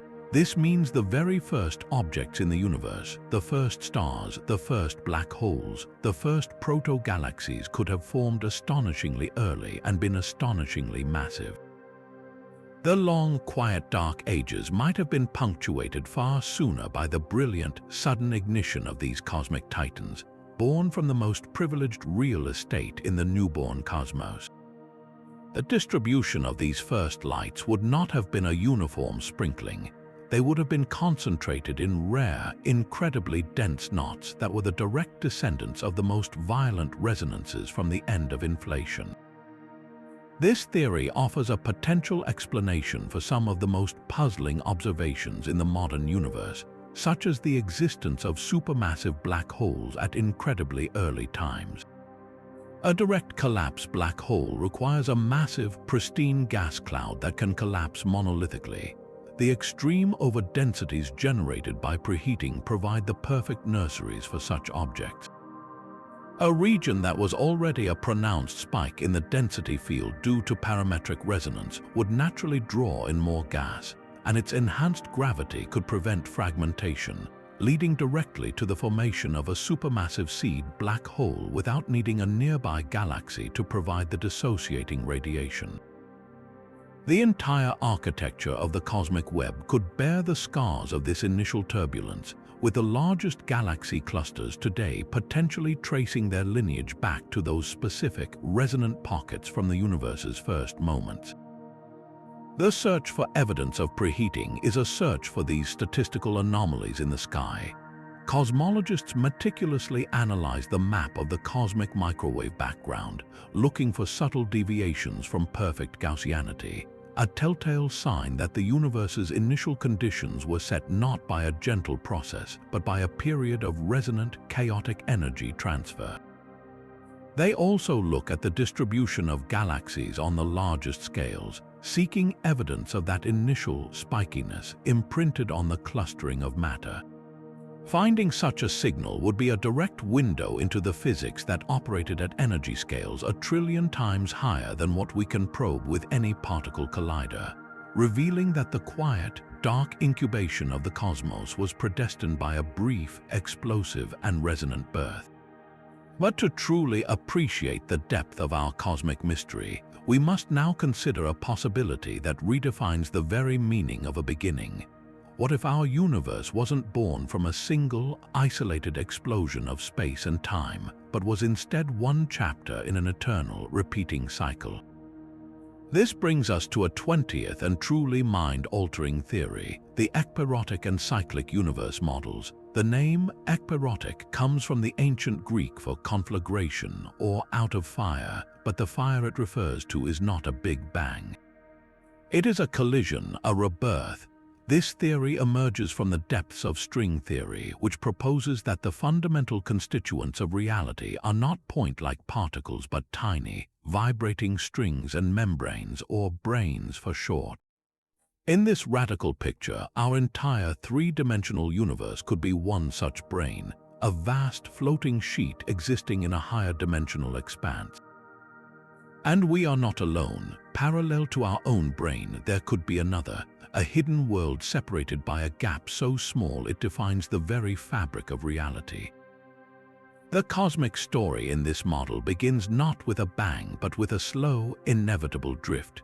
These two brains, drawn together by a force across the higher dimensions, begin to move toward one another. They are not on a collision course in our conventional three-dimensional sense. Instead, they are converging in the hidden, bulk dimensions. As they approach, the energy in the space between them builds. The moment of contact is the moment of our universe's violent, fiery birth. The kinetic energy of the collision is converted directly into the searing hot plasma and radiation that we now identify as the hot Big Bang. In this view, the Big Bang was not the absolute beginning of space and time, but a phase transition, a cosmic reset triggered by the rhythmic meeting of these two colossal membranes. Following the collision, the brains bounce apart, stretched and filled with the hot debris of their impact. Our universe then evolves much as we observe. It expands, cools, forms galaxies, stars, and planets, and eventually enters its dark ages and its luminous dawn. But the story doesn't end with perpetual expansion. The subtle force that drew the brains together once before remains, and over trillions of years, as dark energy wanes or evolves, it will once again pull them back for another collision, another Big Bang, and another cycle. We could be living in just one iteration of an endless cosmic loop. The implications of this cyclic model for the dark ages are profound because the initial conditions it provides are fundamentally different from those of inflation. Remember, inflation relies on quantum fluctuations being stretched to cosmic proportions to create the seeds for structure. The ekpyrotic scenario generates its seeds through a completely different mechanism. As the two brains move toward each other in the pre-Big Bang phase, they do not approach perfectly smoothly. They wobble, they vibrate. The quantum vibrations of the brains themselves and the fluctuations in the field that draws them together get imprinted onto our brain at the moment of collision. These fluctuations become the density variations that gravity will later amplify. Crucially, the spectrum of these fluctuations is predicted to be different. Inflation typically produces a nearly scale invariant spectrum, meaning the ripples are of roughly similar strength across all size scales. The ekpyrotic model, however, tends to produce a spectrum that is tilted. Some theories suggest it would create stronger fluctuations on larger scales and weaker ones on smaller scales, a fingerprint that is the inverse of some inflationary predictions. Now project this difference forward into the Dark Ages. The entire patient work of gravity pulling matter into the first structures would have begun with a different blueprint. In an inflationary universe, structure formation is a bottom-up process. Tiny dark matter halos form first and then merge to build larger galaxies. But in an ekpyrotic universe, the initial weakness of small-scale fluctuations might have delayed the formation of the very smallest protogalactic clouds. The first objects to collapse might have been inherently larger, skipping the stage of tiny dwarf galaxies and moving more directly toward the formation of substantial galactic building blocks. The cosmic web that emerged from the dark might have had a distinctly different texture, perhaps with a more pronounced large-scale filamentary structure, but with a relative absence of the fine-grained cosmic crumbs that the cold dark matter model predicts. The timing of the cosmic dawn could have been shifted.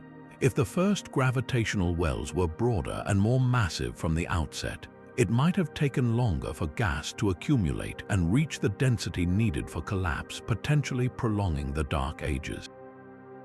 Alternatively, if those larger seeds collapsed more efficiently, it could have led to an earlier, more dramatic ignition of the first stars and black holes. The distribution of the very first lights in the cosmos would have been a direct test, a celestial map revealing whether our universe was born from a solitary, inflationary burst or from the resonant collision of worlds beyond our own perception. The search for evidence that could distinguish between these two grand origin stories is at the very frontier of cosmology. The most promising place to look is once again the cosmic microwave background. The precise statistical properties of the temperature fluctuations in that ancient light are a fossilized record of the initial seeds. Cosmologists are meticulously searching for specific signatures of non-Gaussianity patterns in the hot and cold spots that deviate from the simple bell curve statistics predicted by the simplest inflationary models. The complex physics of a brain collision could leave a distinct non-Gaussian imprint in this light, a subtle twist in the pattern that would be incredibly difficult for inflation to replicate. Furthermore, the potential detection of primordial gravitational waves, a smoking gun for inflation, would also be a critical test. The ekpyrotic scenario typically produces a spectrum of gravitational waves that is far weaker and likely undetectable by our current observatories. Therefore, if we were to definitively detect these waves from the Big Bang, it would be a powerful vote for inflation. If, after exhaustive searches, we find no such signal, the door to a cyclic, brain-based universe swings open wider. This theory challenges us to think not just about what happened in the first moments, but about the ultimate fate and possible eternity of the cosmos, suggesting that the long, silent Dark Ages we've been exploring may have been just one quiet interlude in an infinite, repeating symphony of creation and destruction. While the idea of sterile neutrinos offers one warm solution to the small-scale structure puzzles, there exists an even more ethereal and radical candidate for the dark matter that fills the cosmos. This 21st theory proposes that dark matter isn't made of discrete, heavy particles at all, but is instead a pervasive quantum wave, a cosmic fluid of almost unimaginable lightness. This is the theory of fuzzy dark matter.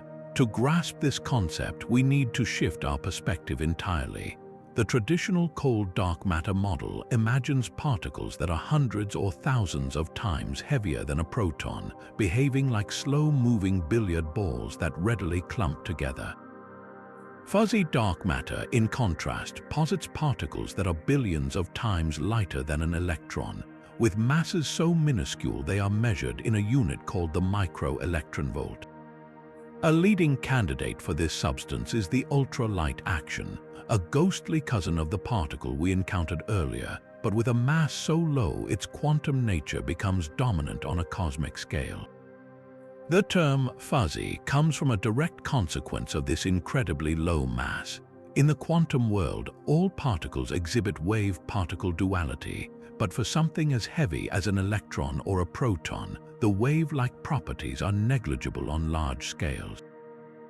For an ultralight axion, however, the situation is reversed. Its de Broglie wavelength, the fundamental size of its quantum wave, is not subatomic, it is astronomical. Calculations show that for a typical fuzzy dark matter particle, this quantum wavelength could span hundreds or even thousands of light years.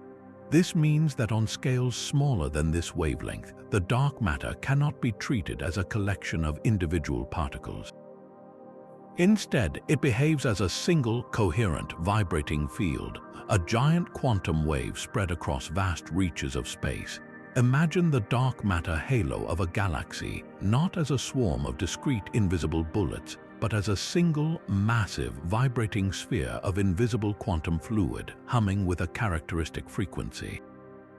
This fundamental shift from particle to wave has a dramatic and specific effect on the formation of cosmic structure, offering an elegant and natural solution to the missing satellites problem that plagues the cold dark matter model. In the cold dark matter scenario, the lack of small-scale quantum effects allows gravity to clump matter on every scale, down to the very smallest. This results in a universe that is predicted to be teeming with countless tiny, dark matter mini-halos, the vast majority of which never attract enough gas to become visible dwarf galaxies.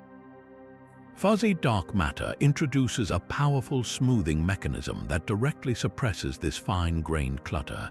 The inherent quantum pressure of this wave-like fluid resists being confined to a very small volume. Think of it like trying to squeeze a cloud of mist into a tiny, dense ball. The cloud naturally resists and wants to maintain its diffuse, spread-out state. This quantum pressure counteracts gravity on small scales, effectively preventing the formation of dark matter clumps smaller than its characteristic wavelength. There is a fundamental lower limit to how small a fuzzy dark matter halo can be. This provides a beautiful and self-regulating solution. The theory doesn't just reduce the number of small satellites, it predicts a sharp cutoff.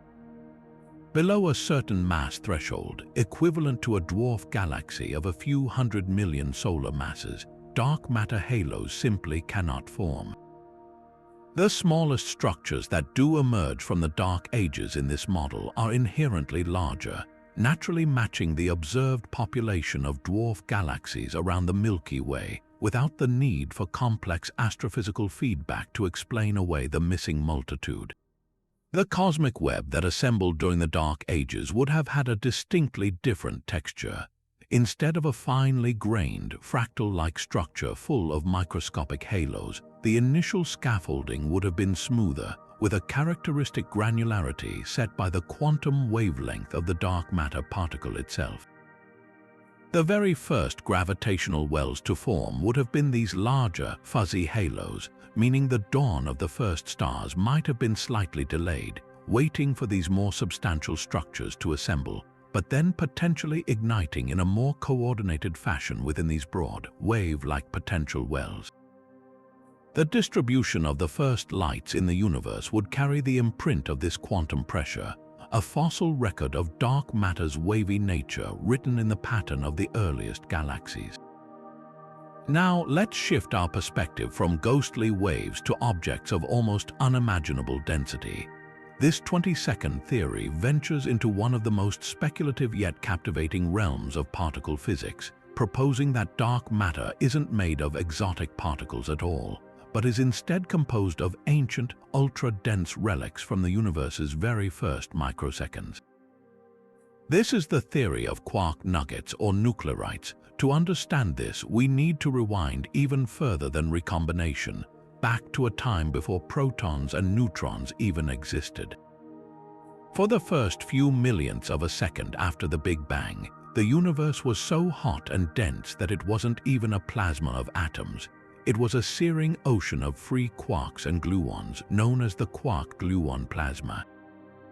As the cosmos expanded and cooled, this plasma underwent a phase transition, much like water freezing into ice. The quarks, which had been zipping around freely, suddenly found themselves confined into groups of 2 or 3, forming the protons and neutrons that would become the building blocks of all ordinary matter. But what if this transition wasn't perfectly clean? The theory suggests that during this rapid cosmic freezing, some pockets of the quark-gluon plasma might not have formed ordinary protons and neutrons. Instead, they could have undergone a different kind of condensation, forming ultra-stable blobs of what is known as strange matter. This hypothetical substance is a perfect, stable crystal of quarks, containing not just the up and down quarks found in protons and neutrons, but also a roughly equal proportion of strange quarks.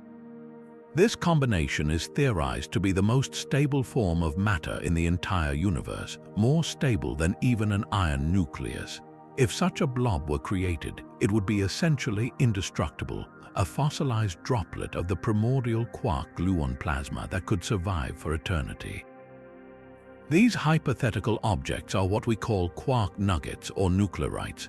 A single nuclearite would be a truly alien object. Despite potentially having the mass of an asteroid, its incredible density matching that of an atomic nucleus would crush that mass into a speck smaller than a grain of sand. It would be heavier than any known material, incredibly compact and completely neutral in electric charge, making it nearly impossible to detect with conventional instruments. If vast numbers of these objects were forged in the early universe, they would simply coast through space, oblivious to light, magnetic fields, and even the strong nuclear force, interacting with the cosmos only through their immense gravity. In this scenario, the mysterious dark matter that provides the gravitational scaffolding for galaxies could, in fact, be a diffuse haze of these invisible, indestructible nuclearites left over from the first moments of time. The role these objects could have played during the Dark Ages is as dramatic as their origin story. Picture the vast, quiet sea of neutral hydrogen gas waiting for gravity to pull it together. Drifting through this darkness would be countless nuclearites. While their gravitational pull individually would be minuscule, their presence could have had a catalytic effect on the formation of the very first structures.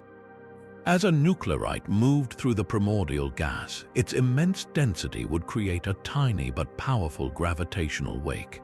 Hydrogen atoms drifting nearby would be subtly drawn toward its path. More significantly, if a nuclearite were to actually collide with a hydrogen atom, the interaction would be anything but gentle. The atom, encountering the perfectly dense surface of the nuclearite, would be instantly shredded. Its electrons would be stripped away, and its proton would be absorbed into the strange matter structure itself. This process would effectively destroy the neutral hydrogen atom, leaving behind a trail of ionization and releasing a small burst of energy in the form of heat. Now imagine this process happening on a cosmic scale, with trillions upon trillions of these nuclearites drifting through the proto-galactic clouds. They would act as a distributed network of tiny gravitational anchors and ionization sources. As they plowed through the gas, they would leave behind faint, heated trails and localized pockets of ionized plasma.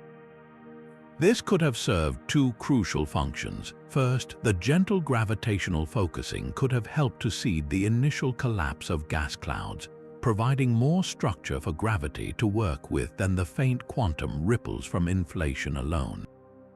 Second, and perhaps more importantly, the continuous, low-level heating from these atomic collisions could have prevented the gas from cooling too efficiently in certain regions. This might have regulated the fragmentation of the gas, potentially leading to the formation of more massive first stars than would have otherwise been possible. Instead of a universe that remained perfectly cold and neutral until the first stars ignited, the Dark Ages might have been subtly animated by the quiet, pervasive sizzle of hydrogen atoms being annihilated against these primordial relics, a faint preheating that prepared the cosmos for the brilliant dawn to come. While this theory remains highly speculative and faces significant challenges in terms of detection, it offers a profoundly different vision of dark matter, not as a cloud of unseen particles, but as a cosmic fossil, a residue of the universe's most extreme initial conditions that may have subtly guided the birth of the first luminous structures. For all the intricate theories we've explored, from ghostly dark matter webs to cosmic strings, they all share a common foundational assumption: that our understanding of gravity, as defined by Newton and refined by Einstein, is complete and universally correct. But what if this very assumption is wrong? What if the mysterious effects we attribute to an invisible substance are actually telling us that gravity itself behaves differently on the vast cosmic scale? This brings us to a profoundly radical 23rd theory, one that seeks to rewrite the rules of physics to eliminate the need for dark matter entirely: modified Newtonian dynamics, or MND. At its heart, MND is an elegant, if controversial, proposition. It suggests that Newton's second law of motion, F equals ma, undergoes a subtle but crucial modification when accelerations become exceptionally weak. In the realm of everyday life on Earth, in our solar system, gravity behaves exactly as we expect. But in the outskirts of galaxies and in the diffuse vastness of intergalactic space, where gravitational accelerations are billions of times weaker than what we feel on Earth, MND proposes that a new regime of physics kicks in. In this low acceleration limit, gravity effectively becomes stronger than Newtonian or Einsteinian physics predicts. The observed flat rotation curves of galaxies, where stars on the outer edges move just as fast as those near the center instead of slowing down, aren't evidence of unseen dark matter halos, according to MND. They are simply the natural consequence of this modified force law. Now, project this fundamental shift in physics back to the pristine conditions of the cosmic dark ages. The entire narrative of structure formation would be rewritten from the ground up. In the Standard Model, the patient, slow aggregation of cold dark matter provides the invisible skeleton that guides the ordinary hydrogen gas into the first protogalaxies. But in a MND-dominated universe, that ghostly scaffolding simply does not exist. There is no dark matter. The only actors on the cosmic stage are the baryons, the protons, neutrons, and electrons that make up the visible gas. Without the immense gravitational pull of dark matter halos to jump-start the process, how could structures possibly form fast enough to match what we observe today? MND's answer lies in the enhanced strength of gravity in low-density environments. In those initial, faint ripples of density from the inflationary epoch, the gravitational force between clumps of ordinary matter would have been significantly stronger than in standard cosmology.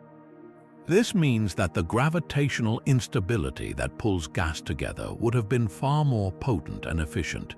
Picture the early universe not as a sea of gas waiting for an invisible architect to direct it, but as a reactive medium where the gas itself feels a supercharged gravitational attraction. The subtle overdensities in the hydrogen gas would have experienced a much stronger pull toward one another right from the start. There would have been no need to wait for dark matter to slowly cluster. The baryons could have begun collapsing under their own amplified gravity almost immediately after recombination. This suggests a dramatic speeding up of the entire timeline of cosmic structure formation. The first protogalactic clouds could have assembled with startling rapidity, potentially shortening the long stretch of the dark ages by a significant margin. The first stars might have ignited in a universe that was millions of years younger than the Standard Model allows, shining their brilliant light into the darkness far earlier than we currently envision. The distribution of these first structures would also have been different.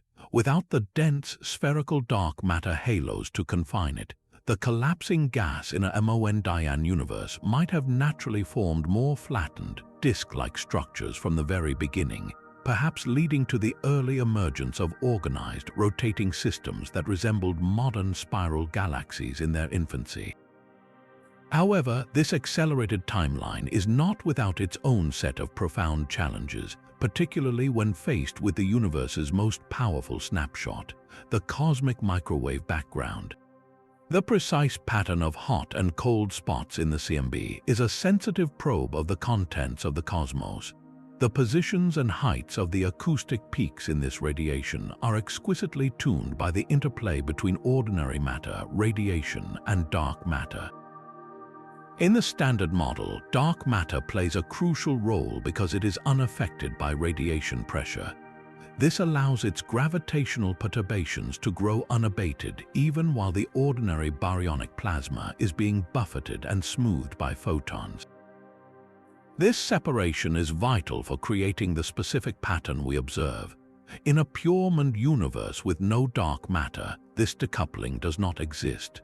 The baryons are the only game in town, and their growth is initially stifled by the intense radiation pressure until the moment of recombination. This makes it incredibly difficult for a only model to reproduce the precise power spectrum of the CMB that we measure with satellites like Planck. To address this, some proponents have been forced to introduce a form of hidden matter, such as sterile neutrinos, to mimic the effects of dark matter on the largest scales, a concession that somewhat dilutes the elegant simplicity of the original Mund proposition. Yet the theory persists because of its surprising success on galactic scales. It can naturally explain the rotation curves of a vast array of galaxies with a single universal constant, something the dark matter model often requires careful fine-tuning of halo properties for each individual galaxy. The enduring appeal of Mund is its stark philosophical challenge.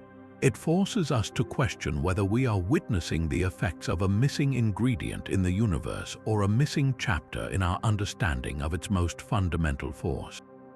The Dark Ages, in this view, become the ultimate testing ground. Was it a period dominated by the patient construction of an invisible, dominant substance? Or was it an era where visible matter, acting under a new, stronger gravitational influence, rapidly and efficiently pulled itself together to build the cosmos we see today? The answer lies in ever more precise observations of the earliest galaxies and the faint radio whisper of the 21-centimeter line, which will ultimately reveal whether the cosmic dawn was a slow, guided process or a sudden, luminous explosion born from a deeper law of gravity. Now we arrive at a concept that challenges our most basic perceptions of reality, suggesting that the three-dimensional cosmos we perceive might be a magnificent illusion, a projection from a distant, two-dimensional surface. This is the holographic principle, a profound idea born from the clash between Einstein's theory of gravity and the bizarre rules of quantum mechanics. To grasp its potential impact on the Dark Ages, imagine a cosmic movie. We experience the universe as a thrilling three-dimensional film with galaxies, stars, and planets as the actors.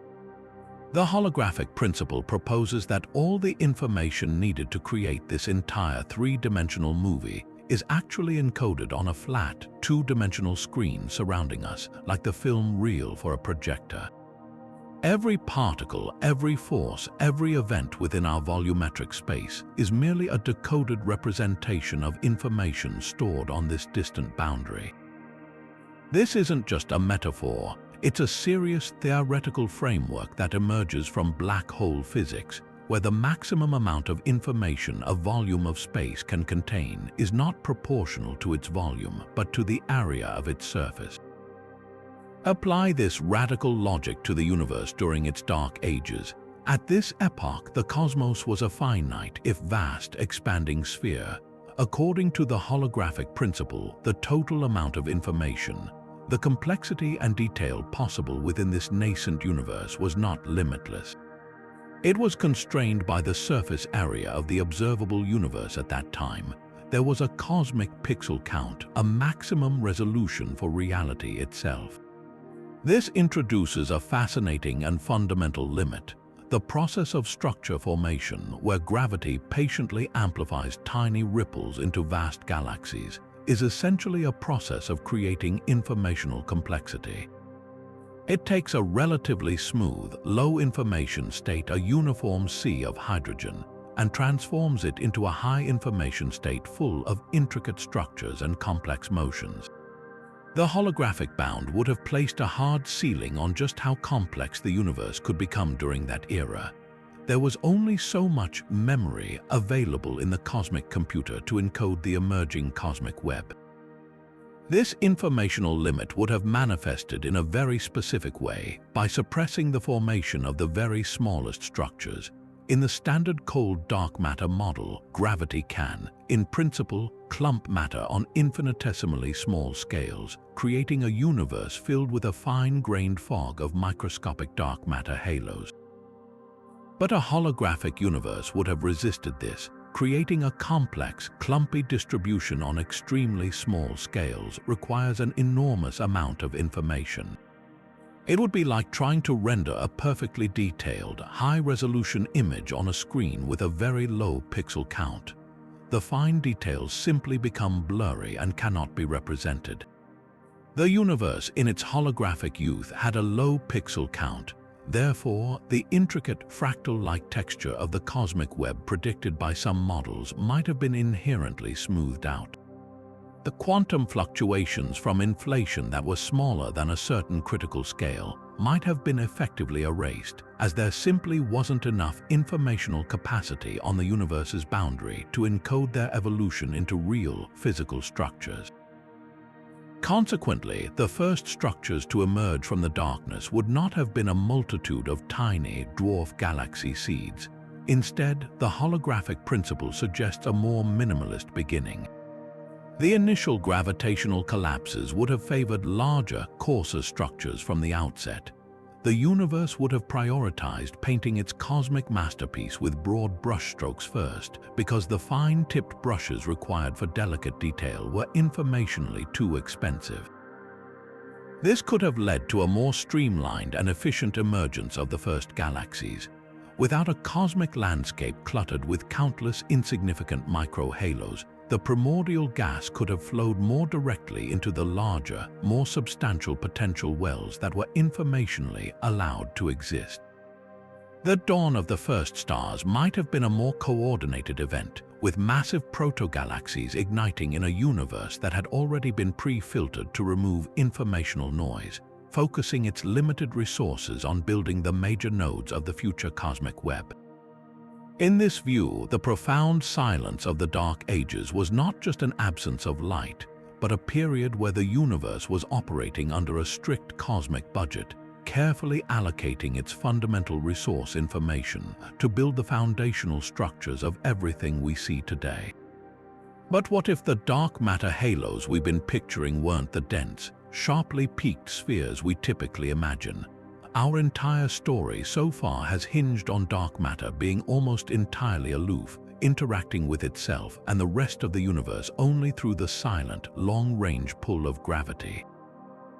This collisionless nature is what allows it to form those incredibly dense, cuspy centers in simulations, which in turn create the deep gravitational wells that rapidly pull in gas to form stars.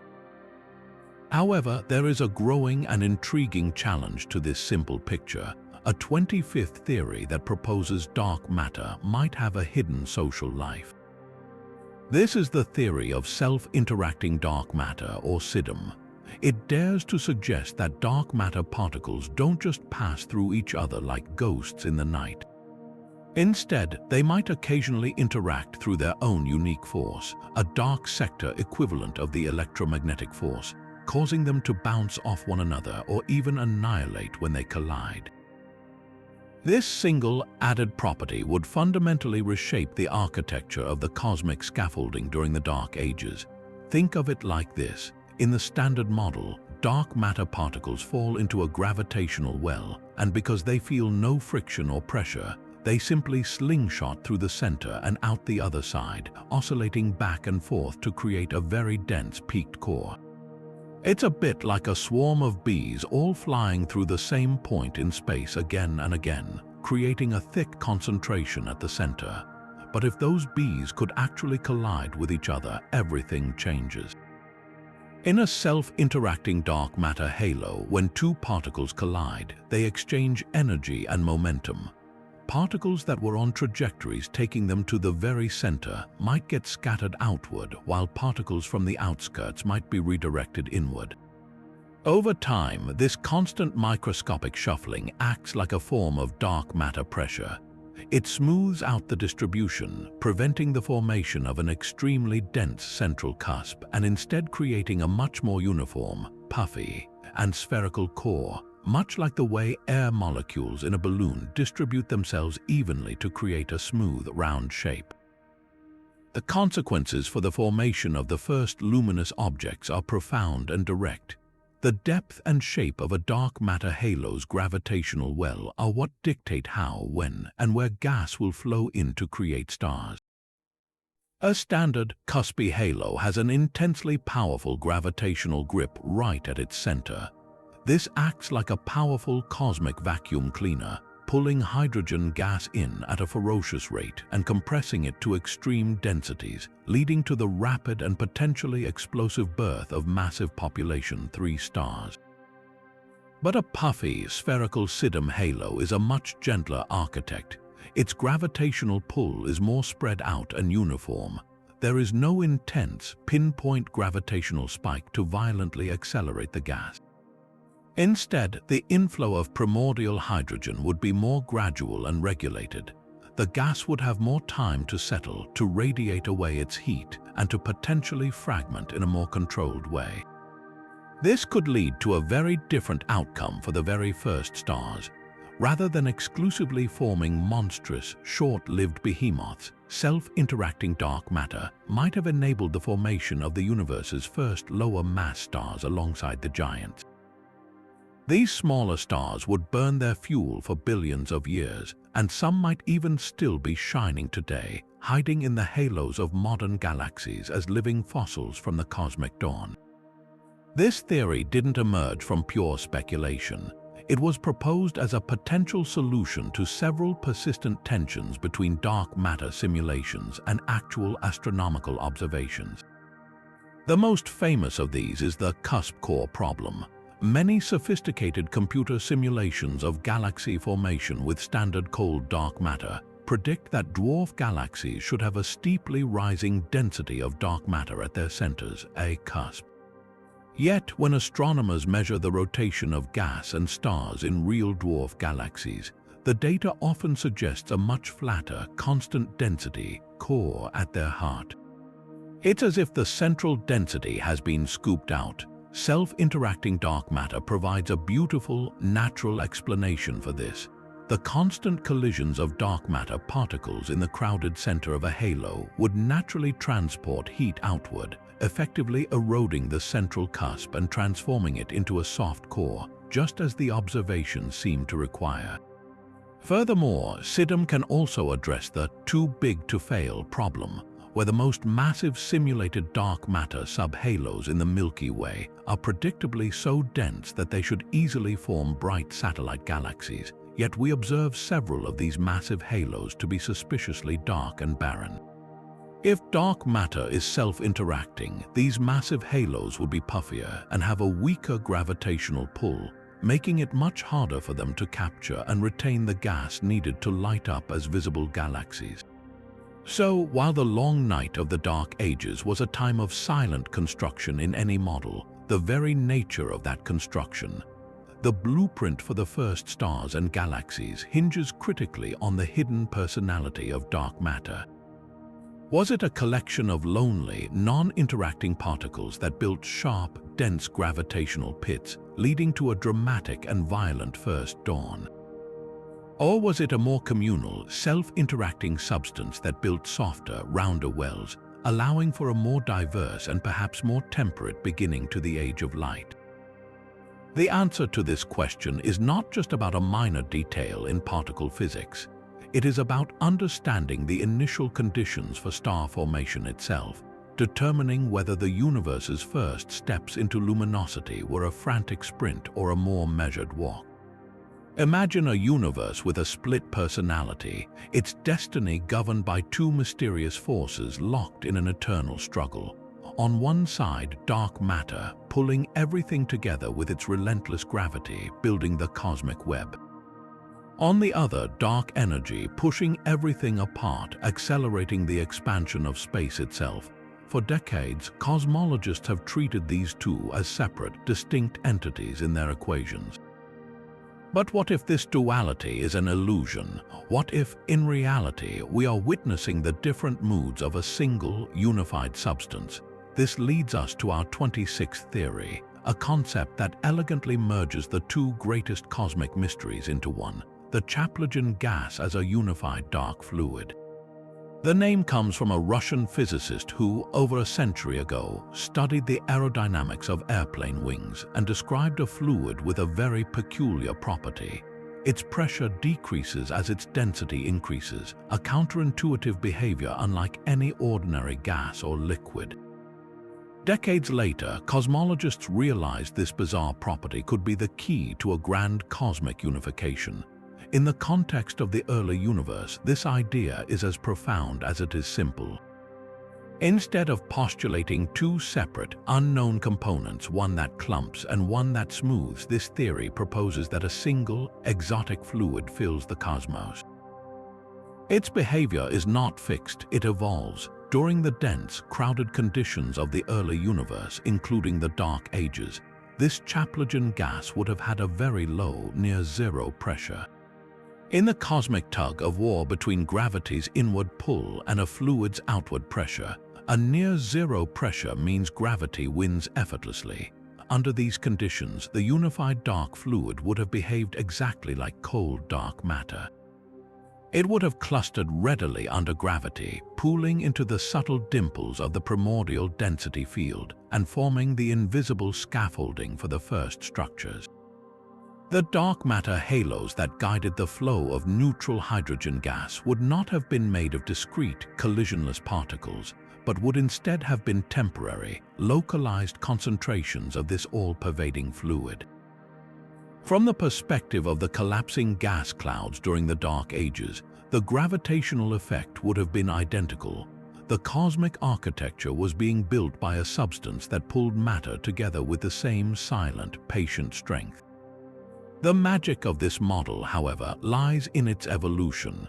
As the universe expands, the density of all its contents decreases. For ordinary matter and radiation, this dilution is straightforward.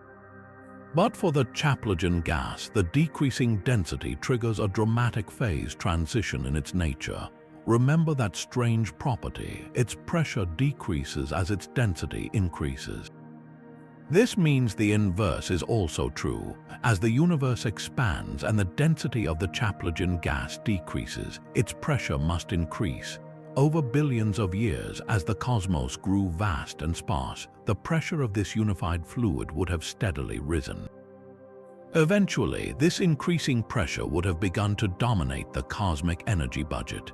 The fluid's character would have flipped. No longer acting as a clumping, attractive force, it would have transformed into a pervasive, repulsive force.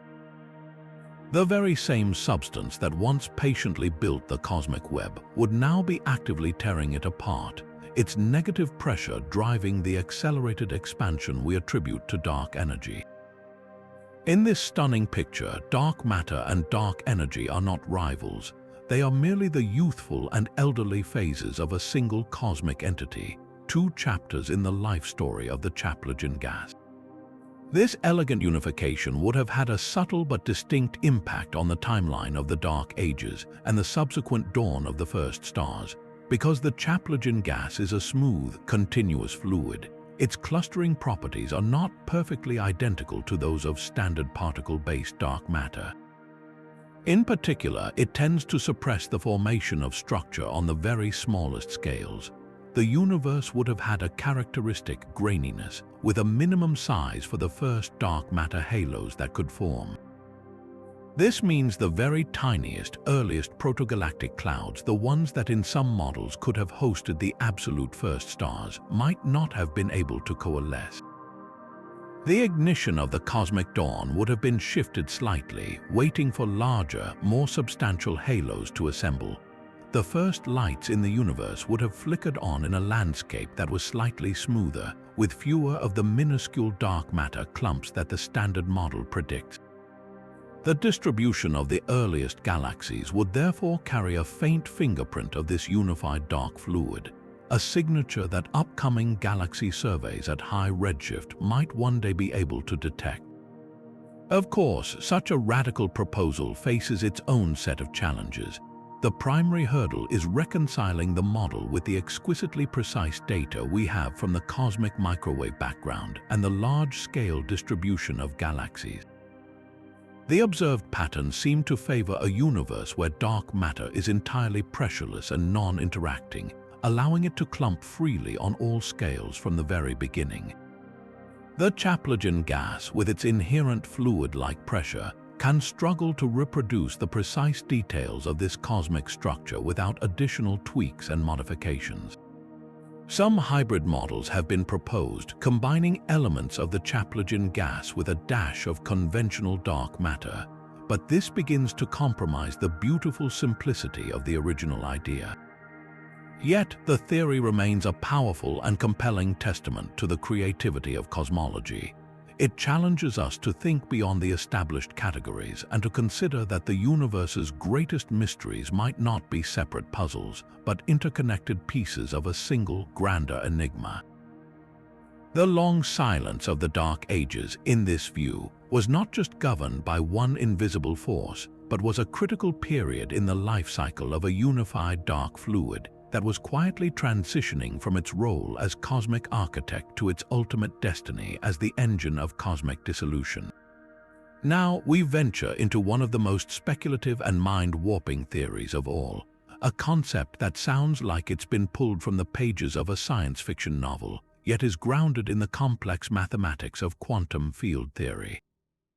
This is the theory of tachyonic condensation. To grasp this idea, we first have to understand what a tachyon is theorized to be. In our everyday experience, and according to Einstein's special relativity, nothing with mass can ever reach or exceed the speed of light. It's the universe's ultimate speed limit. Tachyons are hypothetical particles that turn this rule on its head. They are defined as always traveling faster than light. Think of them as cosmic rule breakers, existing in a state of motion that is forbidden for ordinary matter. Because of their superluminal nature, they possess some truly bizarre properties.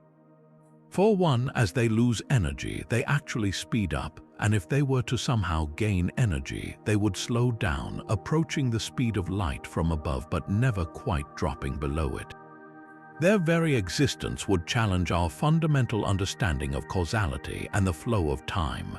The relevance of these phantom particles to the Dark Ages hinges on a process known as tachyonic condensation.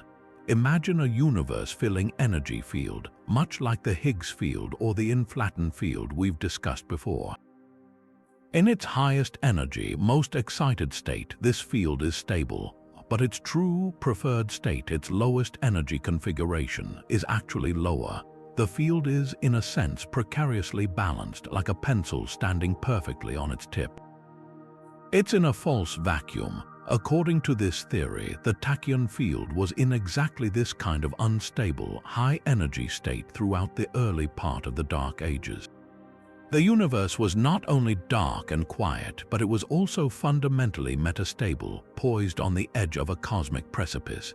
The tachyon field, permeating all of space, was waiting for a trigger, a quantum nudge, to initiate its dramatic transformation.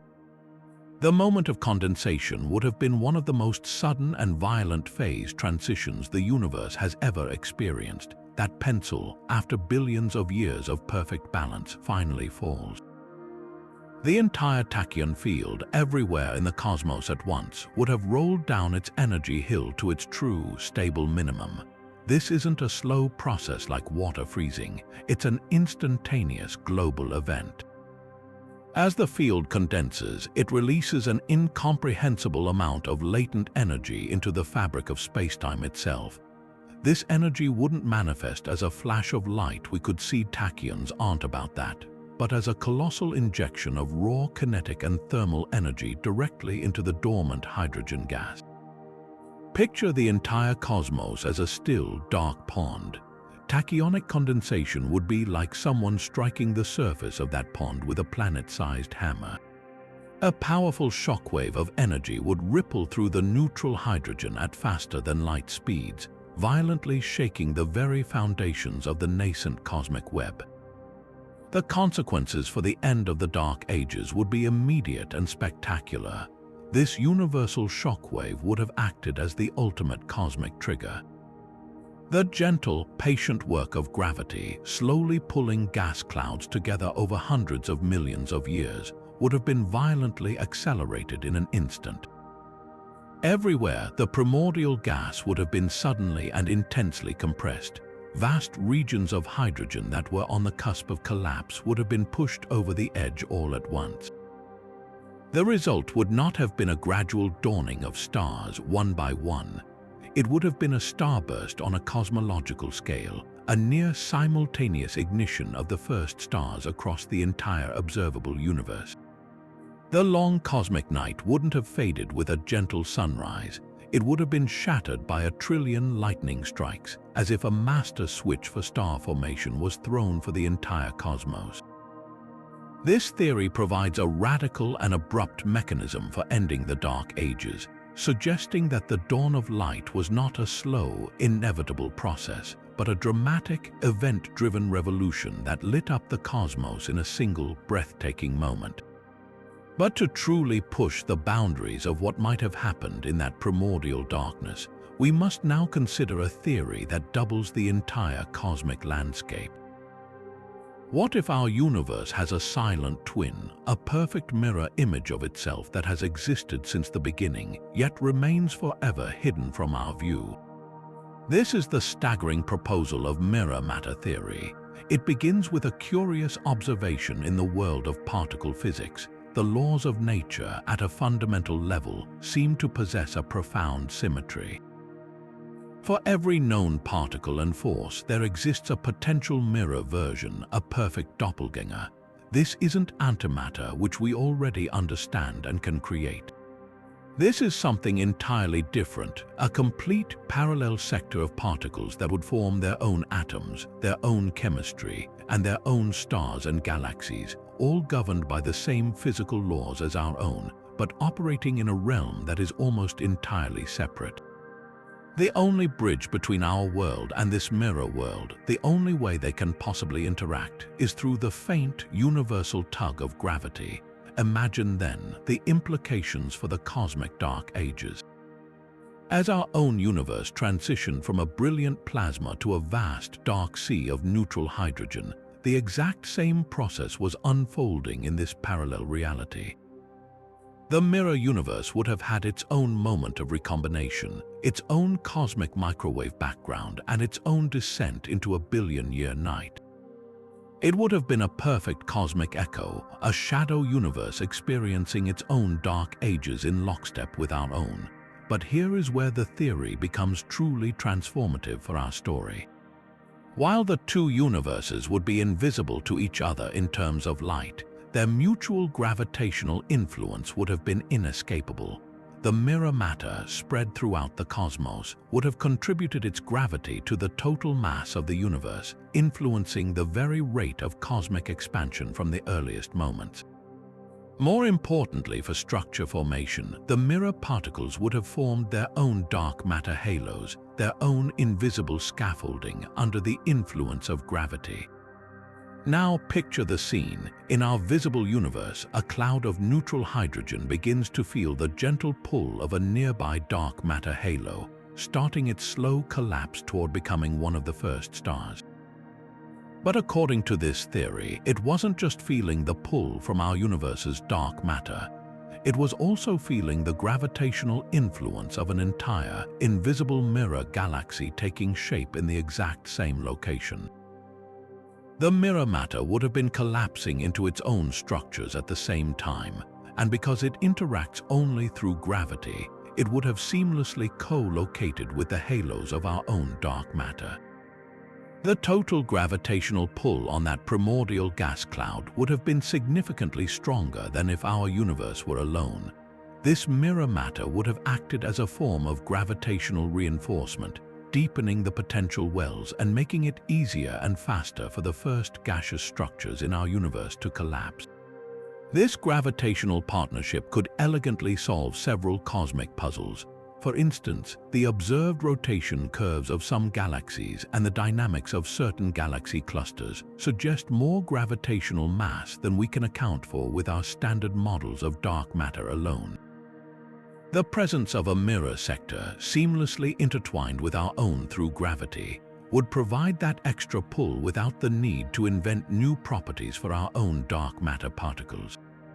It would be a cosmic case of two for the price of one, with two separate, non-interacting universes pooling their gravitational resources to build the structures we see.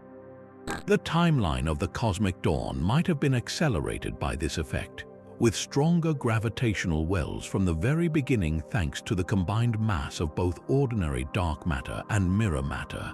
The first stars in our universe could have ignited significantly earlier, shortening the long stretch of the Dark Ages by providing this extra, unseen gravitational assist.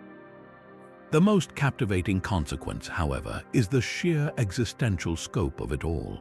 The Dark Ages would not have been a solitary experience for our cosmos. They would have been a shared period of silence and incubation across two parallel realities. While our universe was a dark, neutral expanse, the mirror universe would have been in an identical state. And when the first stars finally burst into life in our sky, ending our dark ages, the same glorious dawn would have been occurring in that other realm, lighting up mirror galaxies with mirror stars, all of it completely invisible to us, yet bound to our fate by the slender, unbreakable thread of gravity. We would forever be living our cosmic lives in the gravitational shadow of an entire other universe, a silent partner in creation whose existence we can only infer by its subtle, persistent pull on everything we see. But what if the force that patiently built the cosmos during the Dark Ages, gravity, itself isn't a fundamental ingredient of the universe at all? What if it's more like the temperature of a gas or the texture of a fluid, a collective property that only appears when you look at the big picture? This brings us to a truly revolutionary 29th theory that turns our understanding of physics on its head. The idea that gravity is an emergent phenomenon, a force that arises naturally from the entropy and information content of spacetime itself. Known as the entropic gravity or emergent gravity framework, this concept was pioneered by physicists like Eric Verland. It proposes that gravity isn't a fundamental force in the way the electromagnetic or nuclear forces are. Instead, it is a statistical consequence, an entropic force that emerges from the fundamental quantum information, or bits, that make up the fabric of space. To grasp this, think about a simple, everyday example: the pressure in a balloon. If you zoom in to the molecular level, you won't find pressure as a fundamental entity. You'll find countless air molecules bouncing around randomly. Pressure is the cumulative, emergent effect of all those microscopic collisions. In a similar way, entropic gravity suggests that what we perceive as the force of gravity is actually the macroscopic result of microscopic changes in the information stored in the very structure of spacetime. The key player here is entropy, a measure of disorder, or, in a more modern interpretation, the number of ways information can be arranged in a system.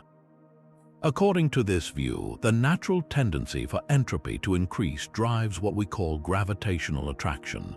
When a mass sits in space, it effectively lowers the entropy of the microscopic spacetime bits in its vicinity. The system then responds by trying to maximize its entropy again, and this restorative process manifests as a force that we have for centuries been calling gravity. In this picture, a planet doesn't orbit a star because it's following a curved path in a geometric fabric. It's doing so because that path represents the state of highest entropy for the entire system, much like a drop of ink will naturally spread out to maximize its disorder in a glass of water. Now, let's reimagine the Dark Ages through this radical new lens. For hundreds of millions of years, the cosmos was a vast, mostly uniform sea of neutral hydrogen gas and dark matter. The standard story is that gravity, a fundamental force, slowly pulled this matter together, amplifying tiny ripples into the first grand structures. But in the emergent gravity framework, this entire narrative is recast. There was no pulling in the traditional sense. Instead, the universe was undergoing a monumental process of cosmic information processing. The initial smooth state of the gas after recombination represented a specific, relatively low entropy configuration for the information of the cosmos. The subtle density fluctuations imprinted from inflation were like slight variations in a cosmic data set. The long dark ages then wasn't a period of passive gravitational collapse, it was an active computation. The universe was processing this initial data, driven by the irresistible impulse to maximize its entropy. The slow coalescence of gas clouds and the formation of the dark matter web were not the cause of structure, but the visible result of this underlying informational optimization. In this view, the first dark matter halos were not just gravitational anchors, they were entropy-maximizing engines. As information became more concentrated in certain regions of space, the entropy of the entire system increased. The flow of neutral hydrogen gas from the smooth, uniform intergalactic medium into these nascent halos wasn't driven by a mysterious pull, but was the universe's natural way of finding the most statistically probable, highest entropy state for its total information content. The quiet, patient work of the Dark Ages takes on a new meaning. It was the cosmos computing its own future structure. The eventual ignition of the first stars and the dawn of reionization were not merely the end of darkness, but the spectacular, luminous output of this billion-year calculation. The moment when the universe's informational processing reached a threshold that manifested as brilliant, complex structures, finally revealing the result of the computation that had been running in the silence. And so we arrive at the final and perhaps the most humbling theory of all, a concept that places our entire cosmic history, including that long, formative dark age, into a context of almost unimaginable vastness. This is the theory of the multiverse and the role of anthropic selection. It proposes that our universe, with its specific laws, constants, and timeline, is not the only one. It is but a single bubble in an infinite, frothing cosmic ocean of universes, each with its own unique physical properties. In some, the force of gravity might be stronger, in others, the electron might have a different mass. And in this endless landscape of possibilities, the duration and character of the cosmic dark ages would have been wildly different from one universe to the next. In a universe where dark matter is more efficient or the initial density ripples are stronger, the first stars might have ignited in a flash, shortening the dark ages to a mere blink. In another, where conditions are less favorable for collapse, the darkness might have stretched on for tens of billions of years, a perpetual, starless night where galaxies never formed at all. This is where a powerful, if controversial, logical principle comes into play, the anthropic principle. In its simplest form, it states that we can only observe a universe that is compatible with our existence as conscious observers. We shouldn't be surprised to find ourselves living in a universe with liquid water, a stable star, and the right chemical elements for life, because if any of those things were absent, we wouldn't be here to ponder the question.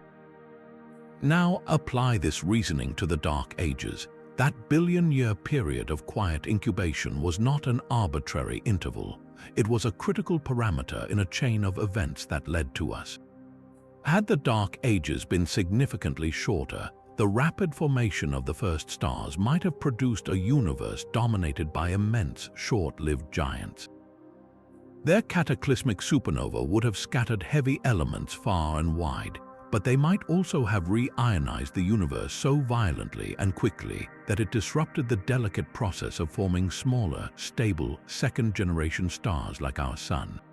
The cosmic environment could have become too chaotic for planetary systems to calmly coalesce and persist for billions of years. Conversely, if the Dark Ages had lasted too long, the story might have been equally bleak for life. A delayed dawn means a delayed production of the heavy elements forged in stellar furnaces and supernova explosions. the carbon, oxygen, iron, and nitrogen that are the essential ingredients for planets and life itself. In such a sluggish universe, the formation of rocky planets might have been postponed for so long that the overall cosmic clock for potential life would not yet have started ticking. Furthermore, in a universe where structure forms too slowly, the dark energy that drives accelerated expansion would have begun to dominate before large-scale structures like galaxy clusters could fully form, ultimately tearing the cosmos apart before complex chemistry could ever get a proper foothold. Therefore, the specific length of our dark ages appears to be exquisitely tuned within a narrow, habitable window. It was long enough to allow dark matter to build a robust cosmic scaffolding, ensuring that when stars did form, they did so within a stable, large-scale architecture that could nurture subsequent generations of stars and planets. Yet, it was also short enough to allow for the timely production and distribution of heavy elements, seeding the cosmos with the raw materials for future solar systems. We find ourselves in a universe where the silence was broken at just the right moment, not too early, not too late, to allow for a long, stable, and chemically rich cosmic evolution that eventually led to galaxies, stars, planets, and life forms capable of looking back at the darkness and wondering what transpired there. The profound quiet of the Dark Ages in this grandest of contexts becomes more than just a historical epoch. It becomes a necessary precondition for our own existence. It is a signature of a universe whose fundamental parameters, perhaps by sheer chance in an infinite multiverse, were set to values that allowed for the eventual emergence of complexity and consciousness. Our entire cosmic story, from the first quantum fluctuation to the brilliant dawn of life, may be just one possible narrative in an infinite library of universes, most of which remain forever dark and silent, while we, by a fortunate alignment of cosmic constants, inherited a world born from light. And so our journey through the silence comes to a close, having spanned 30 distinct windows into the cosmos's most enigmatic chapter. From the cold, patient construction of dark matter scaffolding to the violent possibility of primordial black holes, from the ghostly waves of actions to the potential echo of a colliding brain, we have witnessed a breathtaking spectrum of human ingenuity.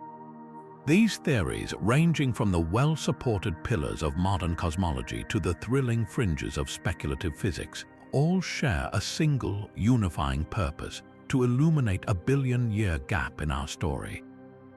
What emerges from this collective effort is a profound realization. The Dark Ages were anything but dark in the sense of being empty or inactive. This was a period of silent, determined construction, a cosmic incubation where the faintest whispers from the Big Bang were patiently amplified into the grand architecture of galaxies. It was a dynamic, formative era where the invisible forces of dark matter, the potential quirks of gravity, and the seeds of the first stars set the stage for everything that was to follow, including our own existence. The secrets buried in that long night are not merely academic curiosities. They are the fundamental keys to understanding our own cosmic origins, explaining why the universe looks the way it does and how we came to be here to ponder it. This detective story is far from over. With every new observation from powerful instruments like the James Webb Space Telescope and the upcoming Square Kilometre Array, we gather more pieces of the puzzle, testing these bold ideas against the hard evidence of the cosmos. Some theories will be validated, others will evolve, and many will be cast aside, making room for new, even more incredible possibilities. The greatest takeaway is that curiosity is our most powerful telescope, allowing us to peer back across the eons and ask, what if? Now we turn the question over to you. With 30 theories explored, which one captures your imagination the most? Do you find the elegant simplicity of cold dark matter compelling, or does the dramatic flair of a tachyonic condensation fire your curiosity? Share your favorite in the comments below. We'd love to hear which idea makes you look up at the night sky and wonder, Keep questioning, keep exploring, and never stop being fascinated by the darkest chapters in our universe's story, for it is often in the silence that the most profound secrets are waiting to be